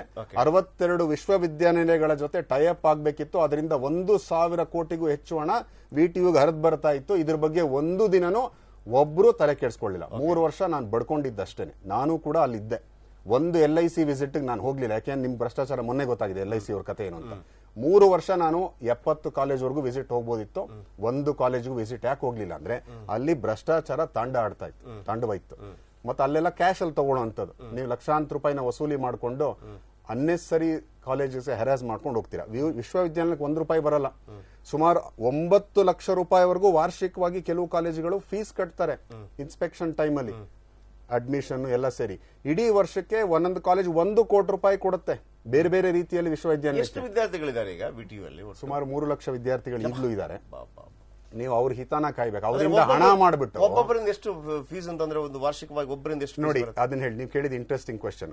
ಕಾಲೇಜು ಅಥವಾ ಸರ್ಕಾರ CET ಇಂದ ಏನ್ ಕಲೆಕ್ಟ್ ಮಾಡುತ್ತೆ ಒಂದು ಭಾಗ ಆದ್ರೆ, ಪ್ರತಿ ವರ್ಷ ಕಾಲೇಜು ಒಬ್ಬ ವಿದ್ಯಾರ್ಥಿ ಅಡ್ಮಿಷನ್ ಆದಾಗ 4 ವರ್ಷ ಓದ್ತಾನೆ. ಅವನು ಸೇರಿದಾಗ ಮೊದಲನೇ ವರ್ಷ ಸುಮಾರು ₹10,000 ಅಷ್ಟು ದುಡ್ಡನ್ನ ಕಾಲೇಜು ವಿದ್ಯಾರ್ಥಿಯಿಂದ ತೆಗೆದುಕೊಂಡು ಯೂನಿವರ್ಸಿಟಿಗೆ ತಲುಪಿಸುತ್ತೆ. ಆದ್ರೆ ಪ್ರತಿ ವಿದ್ಯಾರ್ಥಿ ಮೊದಲನೇ ವರ್ಷ ₹2,000 ಇ ಲರ್ನಿಂಗ್ ಫೀಸ್ ಅಂತ ಕೊಡ್ತಾನೆ. ಸುಮಾರು ₹97 ಕೋಟಿ ಇಲ್ಲಿವರೆಗೂ ಸಂಗ್ರಹ ಆಗಿದೆ. ಕಳೆದ 8 ವರ್ಷದ ಮಾತ್ರ ಹೇಳ್ತಾ ಇದೀನಿ. ಅಲ್ಲಿ ಖರ್ಚಾಗಿರೋದು ಅಫಿಷಿಯಲಿ 2-3 ಕೋಟಿ ಅಥವಾ 5 ಕೋಟಿ ಮ್ಯಾಕ್ಸಿಮಮ್. ಉಳಿದ ದುಡ್ಡು ಎಲ್ಲೋಗಿದೆ ಅಂತ ಯಾರು ಕೇಳ್ತಾ ಇಲ್ಲ. ನಾನು ಅಲ್ಲೇ ಹೇಳ್ತಾನೆ, ಭ್ರಷ್ಟಾಚಾರ ವಿದ್ಯಾರ್ಥಿಗಳಿಗೆ ಯಾರಿಲ್ಲ. ಈಗ ಈಗಿರೋ ಮಾನ್ಯ ಕುಲಪತಿಗಳಿಗೂ ನಂದೊಂದು ಪ್ರಶ್ನೆ, ಏನ್ ಮಾಡ್ತಾ ಇದ್ದೀರಾ ಸ್ವಾಮಿ ನೀವು? ನಿಮ್ಗೆ ನೀವೊಬ್ಬ ದಕ್ಷ ಅಧಿಕಾರಿ ಅಂತಿದ್ರೆ ಸಾಲಲ್ಲ, ನೀವು ಯಾವ ರೀತಿ ಪ್ರಾಮಾಣಿಕವಾದ ಪ್ರಯತ್ನ ಮುಂದುವರೆಸಿ. ಈಗ silence of the honest is more dangerous than the voice of the guilty. ನೀವು ಗಿಲ್ಟಿ ಇರೋರ್ ವಾಯ್ಸ್ ನೀವು ಅಲೋ ಮಾಡ್ತಾ ಇದ್ರೆ, ನೀವು ಹಾನೆಸ್ಟ್ ಸೈಲೆಂಟ್ ಇದ್ರೆ ಪ್ರಯೋಜನ ಆಗಲ್ಲ. You need to be firm. ಅಂದ್ರೆ ನೀವು ದಕ್ಷತೆ ಅಂದ್ರೆ ಬೇಕು. ಇವಾಗ ನನಗೊತ್ತಿರೋ ಪ್ರಕಾರ ಕೆಲವು ಮಾಧ್ಯಮಗಳು ಅದನ್ನ ಮಾಡಕ್ ಹೋದಾಗ ಅವರಿಗೂ ಕೂಡ ದುಡ್ಡು ಕೊಟ್ಟು ಬಾಯಿ ಮುಚ್ಚಿಸಿ ಅದನ್ನ ಮಾಡದೆಲ್ಲ ಹಿಂದೆ ನಡೆಸ್ಕೊಂಡ್ ಬಂದಿದ್ದಾರೆ. ಕೆಲವು ಕೆಟ್ಟ ಸಂಪ್ರದಾಯಗಳಿಗೆ ಬಿಡುಗಡೆ ಕೊಡಬೇಕು. ಸುಮ್ಮನೆ ಇದನ್ನ ಒಂಥರ ಇದನ್ನ ಮಾಡೋದ್ ಬದಲು ಇಷ್ಟೇ ಆಗ್ಬೇಕಾಗಿರೋದು. ಒಂದು 13 ವರ್ಷದಲ್ಲಿ ಭ್ರಷ್ಟಾಚಾರ ಆಗಿದೆ, ಜಗಜ್ಜಾಹಿರ. ಆ 13 ವರ್ಷದನ್ನ ತನಿಖೆ ಮಾಡಿ ಫಾಸ್ಟ್ ಟ್ರ್ಯಾಕ್ ಅಲ್ಲಿ. ಇದಕ್ಕೇನು ತನಿಖೆ ಮಾಡೋದಕ್ಕೇನು ತುಂಬಾ ಟೈಮ್ ತನಿಖೆ ಮಾಡಿಬಿಟ್ಟು ಎಷ್ಟು ದುರುಪಯೋಗ ಆಗಿದೆ ಅಂತ ಹೇಳಿ ಆ ದುರುಪಯೋಗದ ಅಮೌಂಟ್ ಅನ್ನ ಅವರ ಆಸ್ತಿಗಳೇನ್ ಮಾಡಿರ್ತಾರೆ ಅದನ್ನ ಕಾನ್ಫಿಸ್ಕೇಟ್ ಮಾಡಿ ವಿಶ್ವವಿದ್ಯಾಲಯಕ್ಕೆ ತಗೊಂಡ್ಬಂದು. ಇವಕ್ಕೆಲ್ಲ ಕಾನೂನು ಮಾಡೋದಕ್ಕೆ ಅಸೆಂಬ್ಲಿ ಇರ್ತದೆ, ಮಾಡ್ಕೋಬಹುದು. ಕಾನೂನನ್ನ ತೊಡಕಿದ್ರೆ ಅದನ್ನ ಲೆಜಿಸ್ಲೇಷನ್ ಪಾಸ್ ಮಾಡ್ಕೊಂಡು ಮಾಡಬಹುದು. ಉದಾಹರಣೆಗಳು ಇದೆಯಲ್ಲ ಸರ್. ಈಗ ವಾಸುದೇವಮೂರ್ತಿ ಅವರೇ, ಈಗ ನಾವು ಏನೋ ಹೊಸಾದ್ ಮಾಡ್ತೀವಿ ಅಂತ ಹೇಳೋದು ನಮ್ಗೆ ಗೊತ್ತಿಲ್ಲ. ನಾನು ಹೇಳಿದಲ್ಲ ರೇರ ಹೆಂಗ್ ಬಂತಪ್ಪ ಅಂತ ಹೇಳುವಾಗ ಓಕೆ ಹಿಂಗ್ ಮಾಡ್ತಿದಾರ 40 ವರ್ಷ ಆದ ನಂತರ. ವಿಶ್ವವಿದ್ಯಾನಿಲಯ ಅಂತ ಹೇಳುವಾಗ ನಿಮಗೆ ಇಡೀ ವಿಶ್ವದಲ್ಲೇ ಇದೆಯಲ್ಲ ಬೇರೆ ಬೇರೆ ವಿಶ್ವವಿದ್ಯಾನಿಲಯಗಳು. ನೀವು ಇಷ್ಟೆಲ್ಲ ಏನೋ ರೈತರಿಗೆ ಬೇಕಾಗಿ ಪ್ರವಾಸ ಹೋಗ್ತಿರಂತೆ, ಅವ್ರು ಬೇಳೆ ಹೆಂಗ್ ಬೆಳಿತಾರೆ, ಟೊಮೆಟೊ ಹೆಂಗ್ ಬೆಳಿತಾರೆ ಅಮೆರಿಕಾದಲ್ಲಿ ನೋಡ್ತಿರಂತೆ. ಇದನ್ನ ನೋಡಕ್ ಈಗ ಏನಾಗುತ್ತೆ ಅಂದ್ರೆ ನೋಡಿ, ಈ ತರ ಈ ವಿಟಿಯುದು ಇಷ್ಟೊಂದು ಗೊಂದಲ ಸೃಷ್ಟಿ ಮಾಡೋದ್ರಿಂದ ಈಗ ಪ್ರೈವೇಟ್ ಯೂನಿವರ್ಸಿಟಿಗಳಂತ ನಾವು ಸರ್ಕಾರದಿಂದ ಕೊಟ್ಬಿಟ್ಟಿದ್ದಾರೆ. ಅದು ಸರಿಯಾದ ಕ್ರಮ ಅಂತ ಹೇಳಿದ್ರು ಡಿಬೇಟಬಲ್. ಅದು ಪ್ರೈವೇಟ್ ಯೂನಿವರ್ಸಿಟಿಗಳಿಗೆ ಸರಿಯಾದಂತ ರೆಗ್ಯುಲೇಷನ್ಸ್ ಇದ್ರೆ ಸರಿಯಾಗಿ ನಡ್ಕೊಳ್ತಾರೆ. ಯಾಕಂದ್ರೆ ಇವತ್ತಿನ ದಿನ ಪ್ರೈವೇಟ್ ಯೂನಿವರ್ಸಿಟಿಯಲ್ಲಿ ನಡೆಸ್ತಾ ಇರೋರೆಲ್ಲ ಬಿಸ್ನೆಸ್ ಮೈಂಡ್ ಇರೋರು, ಚಾರಿಟಿ ಮೈಂಡ್ ಇರೋರಲ್ಲ. ಸೊ ಚಾರಿಟಿ ಮೈಂಡ್ ಇಲ್ಲದೆ ಇದ್ದಾಗ ನಿಮ್ಗೆ ಸರಿಯಾದಂತ ಕಾನೂನು ಮತ್ತೆ ಸರಿಯಾದಂತ ರೆಗ್ಯುಲೇಷನ್ಸ್ ಇಲ್ಲದೆ ಇದ್ದಾಗ ಅವರು ಎಕ್ಸ್ಪ್ಲಾಯ್ಟ್ ಮಾಡ್ತಾರೆ. ಸೊ ಎಕ್ಸ್ಪ್ಲಾಯ್ಟ್ ಮಾಡ್ತಾರೆ. ಅದಕ್ಕೆ ಒಳಗಾಗೋದು ಯಾರು? ವಿದ್ಯಾರ್ಥಿಗಳು ಮತ್ತೆ ಪೋಷಕರು. ಸೊ ಇದನ್ನ ಸರ್ಕಾರದವರು ಕಣ್ಣು ಮುಚ್ಕೊಂಡು ಕೂತ್ಕೊಳ್ಳೋಕ್ಕಾಗಲ್ಲ. ಈಗ ನೋಡಿ, ಪ್ರೈವೇಟ್ ಯೂನಿವರ್ಸಿಟಿಗಳಿಗೆ ಅವರಿಗೆ ಇಂಟೇಕ್ ಅನ್ನೋದು ಇಲ್ವೇ ಇಲ್ಲ. ಫಾರ್ ಎಕ್ಸಾಂಪಲ್, ಕೆಲವು ಯೂನಿವರ್ಸಿಟಿಗಳಲ್ಲಿ ಇವಾಗ ಇಂಟೇಕ್ ಒಂದು ಕಾಲೇಜ್ಗೆ ಮ್ಯಾಕ್ಸಿಮಮ್ ಕಂಪ್ಯೂಟರ್ ಸೈನ್ಸ್ ಅಂದ್ರೆ ಒಂದು 120 ಕೊಡಬಹುದು, ಎಷ್ಟೇ ದೊಡ್ಡ ಇನ್ಫ್ರಾಸ್ಟ್ರಕ್ಚರ್ ಇದ್ರೂ ಕೂಡ. ಯಾಕಂದ್ರೆ ಸ್ಟೂಡೆಂಟ್ ಟು ಟೀಚರ್ಸ್ ರೇಷಿಯೋ ಮತ್ತೆ ಎಲ್ಲಾ ತರದ ಇನ್ಫ್ರಾಸ್ಟ್ರಕ್ಚರ್, ಲ್ಯಾಬ್ ಇರಬೇಕು, ಪ್ರತಿಯೊಂದು ಇರಬೇಕು. ಅಂತದ್ರಲ್ಲಿ 120 ಕೊಡಬಹುದು ಒಳ್ಳೆ ಕಾಲೇಜುಗಳಲ್ಲಿ. ಅಂಥದ್ರಲ್ಲಿ ಕೆಲವು ವಿಶ್ವವಿದ್ಯಾಲಯದಲ್ಲಿ 500-600 ಕಂಪ್ಯೂಟರ್ ಸೈನ್ಸ್ ಇನ್ಸ್ಟಿಟ್ಯೂಟ್ ಫಸ್ಟ್ ಇಯರ್ಗೆ. ಕಡಿವಾಣನೇ ಇಲ್ಲ, ರೆಗ್ಯುಲೇಷನ್ಸ್ ಇಲ್ಲ. ಏನಾಗ್ತದೆ, ಅವ್ರುಗಳು ಅಷ್ಟು ದೋಚ್ಬಿಟ್ರೆ ಬೇರೆ ಬೇರೆ ತರ ಏನೋ ಮೀಡಿಯಾ ಪ್ರೊಜೆಕ್ಷನ್ ಎಲ್ಲ ಕೊಟ್ಕೊಂಡು, ಅವರು ಅಡ್ವರ್ಟೈಸ್ಮೆಂಟ್ ಕೊಟ್ಕೊಂಡು ಜನಗಳನ್ನ ಸರಿಯಾದ ರೀತಿ ಮಾಹಿತಿ ಕೊಡ್ದಿರಾ ಜನ ಇನ್ನೂ ಏನಾಗುತ್ತೆ, ಇವತ್ತು ಹೈಯೆಸ್ಟ್ ಮಾರ್ಕ್ಸ್ ಬಂದವನು ಯಾವುದೋ ಒಂದು ಕಾಲೇಜ್ಗೆ ಹೋಗ್ತಾನೆ, ಅವನನ್ನು ತೋರಿಸ್ಕೊಂಡು ಉಳಿದವ್ರಿಗೆ ಮ್ಯಾನೇಜ್ಮೆಂಟ್ ಸೀಟಲ್ಲಿ ಸಿಕ್ಕಾಪಟ್ಟೆ ಕೋಟಿಗಟ್ಟಲೆ ಮಾಡಿಬಿಡ್ತಾರೆ. ಪಾಪ ಇವ್ರಿಗೆ ಪೋಷಕರಿಗೇನು ಅವನ ಮಗ 50 ತಗೊಂಡಿದ್ರು ದುಡ್ಡು ಕೊಟ್ಬಿಟ್ಟು ಆ ಕಾಲೇಜ್ ಸೇರಿಸಿದ್ರೆ ನನ್ನ ಮಗನೂ ಬುದ್ಧಿವಂತ ಆಗ್ತಾನೆ ಅಂತ. ಅದು ಮಿಸ್ ಕಾನ್ಸೆಪ್ಟ್. ಅವ್ನು 90 ತಗೊಂಡವನು ಏನೋ ಟೀಚರ್ಗಳ ಏನೋ ಸಹಾಯ ಇಲ್ದೇನೆ ಅವನು ಮುಂದಕ್ಕೆ ಹೋಗ್ತಾನೆ. ಯಾಕಂದ್ರೆ ನಮಗೆ ಟೀಚರ್ಸ್ ರಿಕ್ರೂಟ್ ಮಾಡ್ತಾರೆ. ಈಗ ತೆಂಡೂಲ್ಕರ್ ಕೇಳಿದಾಗ ತೆಂಡೂಲ್ಕರ್ ಏನು ತಿಳಿದು ಸ್ಪೋರ್ಟ್ಸ್ ಮ್ಯಾನ್ ಅಂತ, ಬಟ್ ಕ್ರಿಕೆಟ್ ಆಡಿಸಬೇಕಲ್ವಾ, ಕಬಡ್ಡಿ ಆಡಿಸಿದ್ರೆ ಆಗಲ್ಲ. ಸೊ ಆಮೇಲೆ ಅದು ಕಂಪ್ಲೀಟ್ ಆಗಿ ನಿಜ ಅಂತ ಹೇಳಕ್ ಆಗೋದಿಲ್ಲ. ಕ್ವಾಲಿಟಿ ಆಫ್ ಎಜುಕೇಶನ್ ತುಂಬಾ ಮ್ಯಾಟರ್ ಆಗುತ್ತೆ. ತುಂಬಾ ಜನ ಗ್ರಾಜುಯೇಷನ್ಸ್ ಅಲ್ಲಿ ಕಮ್ಮಿ ಮಾರ್ಕ್ಸ್ ತಗೊಂಡಿರೋರು ಪೋಸ್ಟ್ ಗ್ರಾಜುಯೇಷನ್ ಅಲ್ಲಿ ಜಾಸ್ತಿ ಮಾರ್ಕ್ಸ್. ನಾನು ಪ್ರಪೋರ್ಷನೇಟ್ ಆಗಿ ಹೇಳ್ತೀನಿ. ಇವಾಗ 95 ಮಾರ್ಕ್ಸ್ ತಗೊಂಡವನು ಅವ್ನಿಗೆ ಯಾವುದೇ ವಿದ್ಯಾಸಂಸ್ಥೆ ಸಪೋಸ್ ಒಂದು 2% ಆ ಕಡೆ ಈ ಕಡೆ ಆಗ್ಬಹುದು, 2% ಹೀಗೆ ಹಾಕಡೋದು. ಆದ್ರೆ ಅವನು ವ್ಯಾಲ್ಯೂ ಅಡಿಷನ್ ಇದ್ದಂಗೆ ಹೋಗ್ತಾನೆ. ನಾನೇನು ಹೇಳ್ತಾ ಇರೋದು ಅಂದ್ರೆ, ವಿದ್ಯಾಸಂಸ್ಥೆಗಳು ಅವರ ಟೀಚರ್ಸ್, ನಮ್ಮಲ್ಲಿ ಟೀಚರ್ಸ್ ರಿಕ್ರೂಟ್ಮೆಂಟ್ ಎಷ್ಟಿದೆ ಗೊತ್ತಾ, ಆವರೇಜ್ ಅಲ್ಲಿ 60 ಮಾರ್ಕ್ಸ್ ಇರುತ್ತೆ ಟೀಚರ್ಸ್ನ ರಿಕ್ರೂಟ್ ಮಾಡುವಾಗ. ಈಗ ಬ್ರೈಟ್ ಸ್ಟೂಡೆಂಟ್ಸ್ ಯಾರು ಕೂಡ ಈ ಪ್ರೊಫೆಷನ್ಗೆ ಬರ್ತಾ ಇಲ್ಲ, because it is not attractive and lucrative ಅಂತ. So the quality of teachers also ನಾವು ರಿಕ್ರೂಟ್ ಮಾಡುವಾಗ ಅಂತ ಗ್ರೇಟ್ ಏನ್ ಇರೋದಿಲ್ಲ. ಸೊ ಈ ಟೀಚರ್ಸ್ಗಳು 95 ಮಾರ್ಕ್ಸ್ ತಗೊಂಡವನಿಗೆ ಪಾಠ ಮಾಡಬೇಕು ಅಂತಂದ್ರೆ ಅದಕ್ಕೆ ಬೇಕಾದಂತ ಇದು ಬೇಕು, ಅದು ಇಲ್ಲ, ಆ ಇನ್ಪುಟ್ಸ್ ಇಲ್ಲ. ಹಾಗಾಗಿ ನಾನೇನ್ ಹೇಳೋದು, ಕಂಪ್ಯೂಟರ್ ಕಲಿಸೋದಕ್ಕೆ ಇದು ನೋಡಿ ಬೆಸ್ಟ್. ನಾನು ಒಂದ್ ನಿಮಿಷ ಹೇಳ್ತೀನಿ, ಮಾನಸ ಅವರ ಕೇಳಿ, ನಾನು ಇಂಟ್ರಾಕ್ಟ್ ಮಾಡಿದ್ದೀನಿ ಇವ್ರ ಹತ್ರ. ಈ ಬೆಸ್ಟ್ ಯೂನಿವರ್ಸಿಟಿ ಅಂತ ಏನ್ ಹೇಳ್ತಾರೆ ಕಾಲೇಜ್ಗಳು, ಅವ್ರ ಹತ್ರನೇ ಕೇಳಿದೆ. ಅವ್ರು ಏನ್ ಹೇಳ್ತಾರೆ ನೋಡಿ, ನಾವೇನ್ ಮಾಡೋದು, ಹೈಯೆಸ್ಟ್ ಮಾರ್ಕ್ಸ್ ತಗೊಂಡವ್ರು ನಮ್ಮ ಕಾಲೇಜಿಗೆ ಬರ್ತಾರೆ, ನಮ್ ಲಕ್ಕೋ ಏನೋ ಗೊತ್ತಿಲ್ಲ ಬರ್ತಾ ಇದಾರೆ, ಇನ್ನು ಉಳಿದವರೆಲ್ಲ ಡಿಮ್ಯಾಂಡ್ ಇರ್ತದೆ, ಡಿಮ್ಯಾಂಡಿಗೆ ತಕ್ಕಾಗಿ ನಾವು ಕ್ಯಾಪಿಟೇಷನ್ ಫೀಸ್ ತಗೊಳ್ತೀವಿ, ಎಲ್ಲ ತಗೊಂಡು ನಾವು ತುಂಬಿಕೊಳ್ತಾ ಇದೀವಿ. ಆದ್ರೆ ಒಳಗಡೆ ಅವ್ರಿಗೆ 95 ಬಂದವನಿಗೆ 100 ಬರುವಂತ ವ್ಯಾಲ್ಯೂ ಅಡಿಷನ್ ಕೊಡುವಂತ ವ್ಯವಸ್ಥೆ ಒಳಗಡೆ ಇಲ್ಲ. ಅದು ನಾನು ನೋಡಿದ್ದೀನಿ ನಾನು. ಸೊ ಹಾಗಾಗಿ ನಾನು ಹೇಳ್ತಾ ಇರೋದೇನೆಂದ್ರೆ, ಇದು ಪೇರೆಂಟ್ಸ್ ಕೂಡ ಎಚ್ಚೆತ್ಕೋಬೇಕು. ಅವರ ಸ್ಟೂಡೆಂಟ್ ಸೇರಿಸುವಾಗ ಇನ್ಫ್ರಾಸ್ಟ್ರಕ್ಚರ್ ಮತ್ತೆ ಕ್ವಾಲಿಟಿ ಆಫ್ ಟೀಚರ್ಸ್ ಇದನ್ನೆಲ್ಲ ಪರಿಶೀಲನೆ ಮಾಡಬೇಕು. ಪರಿಶೀಲನೆ ಅದು ಯಾಕೆ ಮಾಡಬೇಕು ಅಂದ್ರೆ, ಆ ಜವಾಬ್ದಾರಿಯಿಂದ ಸರ್ಕಾರ ಆಗಿರೋದಿಲ್ಲ ಸರ್. ಈಗ ವಿಟಿಗೆ ಸೇರಿಸುವಂತ ಪೋಷಕ ಇದಾನಲ್ಲ, ಮಕ್ಕಳನ್ನು ಸೇರಿಸ್ತಾನೆ, ಅವ್ನು ಏನ್ ಹೇಳ್ತಾನೆ ಆ ಕಡೆ ಈ ಕಡೆ ಸ್ವಲ್ಪ ಕೇಳಿಸ್ಕೊತಾನೆ. ನೀವ್ ಹೇಳಿದ್ದು ಸರಿ, ನಾನು ಯಾಕೆ ಹೇಳ್ತೀನಿ ಅಂದ್ರೆ, ಅವ್ನಿಗೇನು ಗೊತ್ತಾ, ಈ ಜವಾಬ್ದಾರಿನ ಎಂಟ್ರಿ ಕೊಡ್ಲಿ ಒಮ್ಮೆ ಏನ್ ಕೇಳ್ತಾರೆ, ಮ್ಯಾಕ್ಸಿಮಮ್ ನಾನು ದುಡ್ಡು ಏನಾದ್ರೆ ಅರೇಂಜ್ ಮಾಡಬಲ್ಲೆ, ದುಡ್ಡು ಕೇಳ್ದ ಕೊಟ್ಟ, ನನ್ನ ಮಗ ಹುಷಾರಾಗ್ತಾನಪ್ಪ, ಮಗಳು ಹುಷಾರಾಗ್ತಾನ ಅಂತ ಹೋಗ್ತಾರೆ. ಆದ್ರೆ ಇಲ್ಲಿ ವಿಶ್ವವಿದ್ಯಾನಿಲಯ ಮತ್ತೆ ಸರ್ಕಾರಗಳು ಕೂಡ ಅವರ ಜವಾಬ್ದಾರಿಯನ್ನು ಸರಿಯಾದ ರೀತಿಯಲ್ಲಿ ನಿರ್ವಹಿಸ್ತಾ ಇಲ್ಲ. ನಾವು ವಿಶ್ವವಿದ್ಯಾನಿಲಯ ಒಂದು ಎಜುಕೇಶನ್ ಇನ್ಸ್ಟಿಟ್ಯೂಷನ್ ಮಾನ್ಯತೆ ಕೊಡುವಾಗ ಅವರು ಸರಿಯಾದ ರೀತಿಯಲ್ಲಿ ನಡೆಸ್ತಾರಾ, ಇದರಿಂದ ಎಲ್ಲಾ ಕಡೆ ಆಗುತ್ತೆ. ಈಗ ಒಂದು ಸೈಟ್ ತಗೊಳ್ಳುವಾಗ ಸರ್, ಸೈಟ್ ತಗೊಳ್ಳುವಾಗ ಅವನಿಗೆಲ್ಲವೂ ಕೂಡ ಎಸ್ ಫ್ರೆಶ್ ನೀವು ತಗೊಳ್ಬಹುದು, ಏನ್ ತೊಂದರೆ ಇಲ್ಲ ಅಂತ ಅಂದ್ಬಿಟ್ಟು ಸರ್ಕಾರದವರೇ ಬೇರೆ ಬೇರೆ 4 ಜನರಿಗೆ ಕೊಡ್ಲಿಕ್ಕೆ ಅನುಮತಿ ಕೊಟ್ಟಿರ್ತಾರೆ. ಅಲ್ಲಿ ಆಯ್ತಾ, ಸಿಗ್ನೇಚರ್ ಹಾಕಿರ್ತಾನೆ. ಈಗ ರೇರಾದಲ್ಲೂ ಕೂಡ ಒಂದು ಗಲಾಟೆ ಬರ್ತಾ ಇದೆ. ಏನು ಅಂತಂದ್ರೆ, ಈಗ ನಾನೊಂದು ಜಾಗ ತಗೊಂಡೆ, ಆಯ್ತಾ, ಜಾಗ ತಗೊಂಡಾಗ ನಾನು ಬಿಲ್ಡಿಂಗ್ ಎಲ್ಲ ಕಟ್ಟಿದಾಗ ಅದು ಗೋಮಾಳ ಆಗಿತ್ತು ಅಥವಾ ಅದು ನದಿ ಪಾತ್ರ ಆಗಿತ್ತು, ರಾಜಕಾಲುವೆ ಆಗಿತ್ತು ಅಂತೇಳಿ ನಾಳೆ ನೀವು ಬೀಳಿಸ್ತೀರಲ್ಲ, ವಾಪಸ್ ಕೊಡಬೇಕು ಅಂತ, ಅದು ಯಾವುದೇ ಏನು NOC ಕೊಡ್ತಾನಲ್ಲೊಬ್ಬ, ನೋ ಅಬ್ಜೆಕ್ಷನ್ ಸರ್ಟಿಫಿಕೇಟ್, ಅವನು ಸರ್ಕಾರಿ ಅಧಿಕಾರಿ ಕೊಡ್ಬೇಕಲ್ಲ, ನೀವು ಅವರನ್ನೇ ಯಾಕೆ ಹಿಡಿಯಲ್ಲ ಅಂತ ನಾನು ಕೇಳೋದು. ನೀವು ಅವರನ್ನ ಫಸ್ಟ್ ಹಿಡಿದೊಳಗೆ ಸರ್ಕಾರದಲ್ಲಿರುವಂತವ್ರು ಜವಾಬ್ದಾರಿಯಾಗಿ ನಡ್ಕೊಳ್ಳದೆ ಇದ್ದಾಗ ಈ ತರ ಅತಾಚುರ್ಯಗಳೆಲ್ಲ ಆಗ್ತದೆ. ಅದು ಶಿಕ್ಷಣ ಕ್ಷೇತ್ರದಲ್ಲೂ ಆಗ್ತಾ ಇದೆ. ನಾನು ಅದನ್ನೇ ಹೇಳ್ತಾ ಇರೋದು, ಪೇರೆಂಟ್ಸ್ ಗಳಿಗೆ ಯಾಕೆ ಆಗೋದಿಲ್ಲ ಅಂದ್ರೆ, ಆದ್ರೆ ಪೇರೆಂಟ್ಸ್ ಇವತ್ತು ಎಚ್ಚೆತ್ಕೋಬೇಕು. ಸರ್ಕಾರ ಮತ್ತೆ ವಿಶ್ವವಿದ್ಯಾಲಯಗಳ ಸರಿಯಾದ ರೀತಿಯಲ್ಲಿ ಜವಾಬ್ದಾರಿ ನಿರ್ವಹಿಸದೇ ಇದ್ದಾಗ ಅವರ ಮಗನ ಭವಿಷ್ಯ ಅವ್ರ ಕೈನಲ್ಲಿ ಅವ್ರು ಏನ್ ಮಾಡ್ಬೇಕು. ಈಗ ದೇಶಕ್ಕೆ ಮಾರಕ ಆಗೋದೇನು ಗೊತ್ತಾ ಸರ್, ಈಗ ಫಾರ್ ಎಕ್ಸಾಂಪಲ್ ನಾನು ಹೇಳ್ಬಿಡ್ತೀನಿ, ಈಗ ಈ ಅನೇಕ ಮೀಡಿಯಾಗಳಲ್ಲಿ ಏನು ವಿದೇಶದಲ್ಲಿ ವಿದ್ಯಾಭ್ಯಾಸ ಮಾಡ್ತೀರಾ ಹೀಗೆ ಹೀಗೆ ಅಂತ ಇರುತ್ತೆ. ಒಂದು ಹೇಗ್ ಬಂದೆ ಅಂದ್ರೆ, ನಾವು ಭ್ರಷ್ಟಾಚಾರಿಗಳು, ನಮ್ಮಲ್ಲಿ ಕಳ್ಳರೇ ಇರೋದು, ವಿದೇಶದವ್ರು ಎಷ್ಟು ದೋಚಿದ್ರು ಮಾಡಿದ್ರು ಕೂಡ ಅಟ್ಲೀಸ್ಟ್ ಭಾರತದಲ್ಲಿ ಇವರನ್ನ ಒಂದು 30% ರೆಡಿ ಮಾಡ್ತಾರೆ, ಅಲ್ಲೂ ದೋಚ್ತಾರೆ, ಆದ್ರೆ ಒಂದು 70% ರೆಡಿ ಮಾಡಿರ್ತಾರೆ. ಇದಕ್ಕಿಂತ ಅದೇ ಬೆಟ್ರು. ಅನ್ನೋ ಕಾರಣಕ್ಕಾಗಿ ಬರ್ತಾರೆ. ಅವ್ರು 30% ದೋಚ್ತಾರೆ ನಮ್ಮಿಂದ, ಇವರು 60% ದೋಚ್ತಾರೆ. ಸೊ ಅವನೇ ಬೆಟರ್ ಅಲ್ವಾ? ಸಣ್ಣ ಕಳ್ಳ ಕಳ್ಳನೇ, ಸಣ್ಣ ಕಳ್ಳ ದೊಡ್ಡವನಾಗ್ತಾನೆ, ಆಮೇಲೆ ಹೌದು ದೊಡ್ಡವನಾಗ್ತಾನೆ. ಸಣ್ಣ ಕಳ್ಳ ಅಲ್ಲೇ ನಿಂತ್ಕೊಳ್ಳಲ್ಲ ಅವನು. ಈಗ ಯೂನಿವರ್ಸಿಟೀಸ್ ಮಾತಾಡ್ತಿದ್ವಿ, ಫಾರಿನ್ ಯೂನಿವರ್ಸಿಟೀಸ್ ಯಾಕೆ ಹೋಗ್ತಾರೆ, ತುಂಬಾ ಡಿಮ್ಯಾಂಡ್ ಯಾಕಿದೆ ನಮ್ಮ ಇಂಡಿಯಾದಲ್ಲಿ ಯಾಕಿಲ್ಲ ಅಂದ್ರೆ, ಒಂದು ನೋಡಕ್ ಹೋದ್ರೆ ಫಾರಿನ್ ಯೂನಿವರ್ಸಿಟೀಸ್ ಅದೆಲ್ಲಾನು ಪ್ರೈವೇಟ್ ಇನ್ಸ್ಟಿಟ್ಯೂಷನ್ಸ್, ಅವು ಮ್ಯಾಕ್ಸಿಮಮ್ ಇರೋದೆಲ್ಲ ಪ್ರೈವೇಟ್ ಇನ್ಸ್ಟಿಟ್ಯೂಷನ್ಸ್. ಅಲ್ಲಿ ಪ್ರೈವೇಟ್ ಇನ್ಸ್ಟಿಟ್ಯೂಷನ್ಸ್ ಅಷ್ಟು ಚೆನ್ನಾಗಿ ಯಾಕೆ ಕೆಲಸ ಮಾಡ್ತಿದೆ, ಇಲ್ಲಿ ಯಾಕೆ ಕೆಲಸ ಮಾಡ್ತಿರೋದಿಲ್ಲ ಅನ್ನೋದು ನಾವು ಯೋಚನೆ ಮಾಡಿ. ನೋಡಿ BDA ಇವಾಗ ಸೈಟ್ ಇವಾಗ ನೀವು ಸೈಟ್ ಬಗ್ಗೆ 70% ನಮ್ಮ ಸರ್ಕಾರಿ ಶಾಲೆಗಳಿದೆ ಅಲ್ವಾ ಸರ್? ನೀವು ಕನ್ನಡದಲ್ಲಿ, ನಾನು ಅನೇಕ ಸಲ ಹೇಳಿದ್ದೀನಿ, ನೀವು ಕನ್ನಡಕ್ಕಾಗಿ ಹೋರಾಟ ಮಾಡೋದು, ನೀವು ಯಾವುದೇ ಏನು ಕೆಂಪು ಮತ್ತು ಕೇಸರಿ ಫ್ಲಾಗ್ ಹಿಡಿಯುವಂತ ಅಗತ್ಯ ಇಲ್ಲ. ನೀವು ಅದ್ಭುತವಾಗಿ ಕನ್ನಡ ಶಾಲೆಗಳಿಗೆ ಬಂದ ದುಡ್ಡನ್ನ, ಅಥವಾ ನಾವೇ ಹೋಗಿ ಕನ್ನಡ ಶಾಲೆಯನ್ನು ಅದ್ಭುತ ಮಾಡ್ತೀನಪ್ಪ ನಾನು. ಕನ್ನಡ ಶಾಲೆಯನ್ನ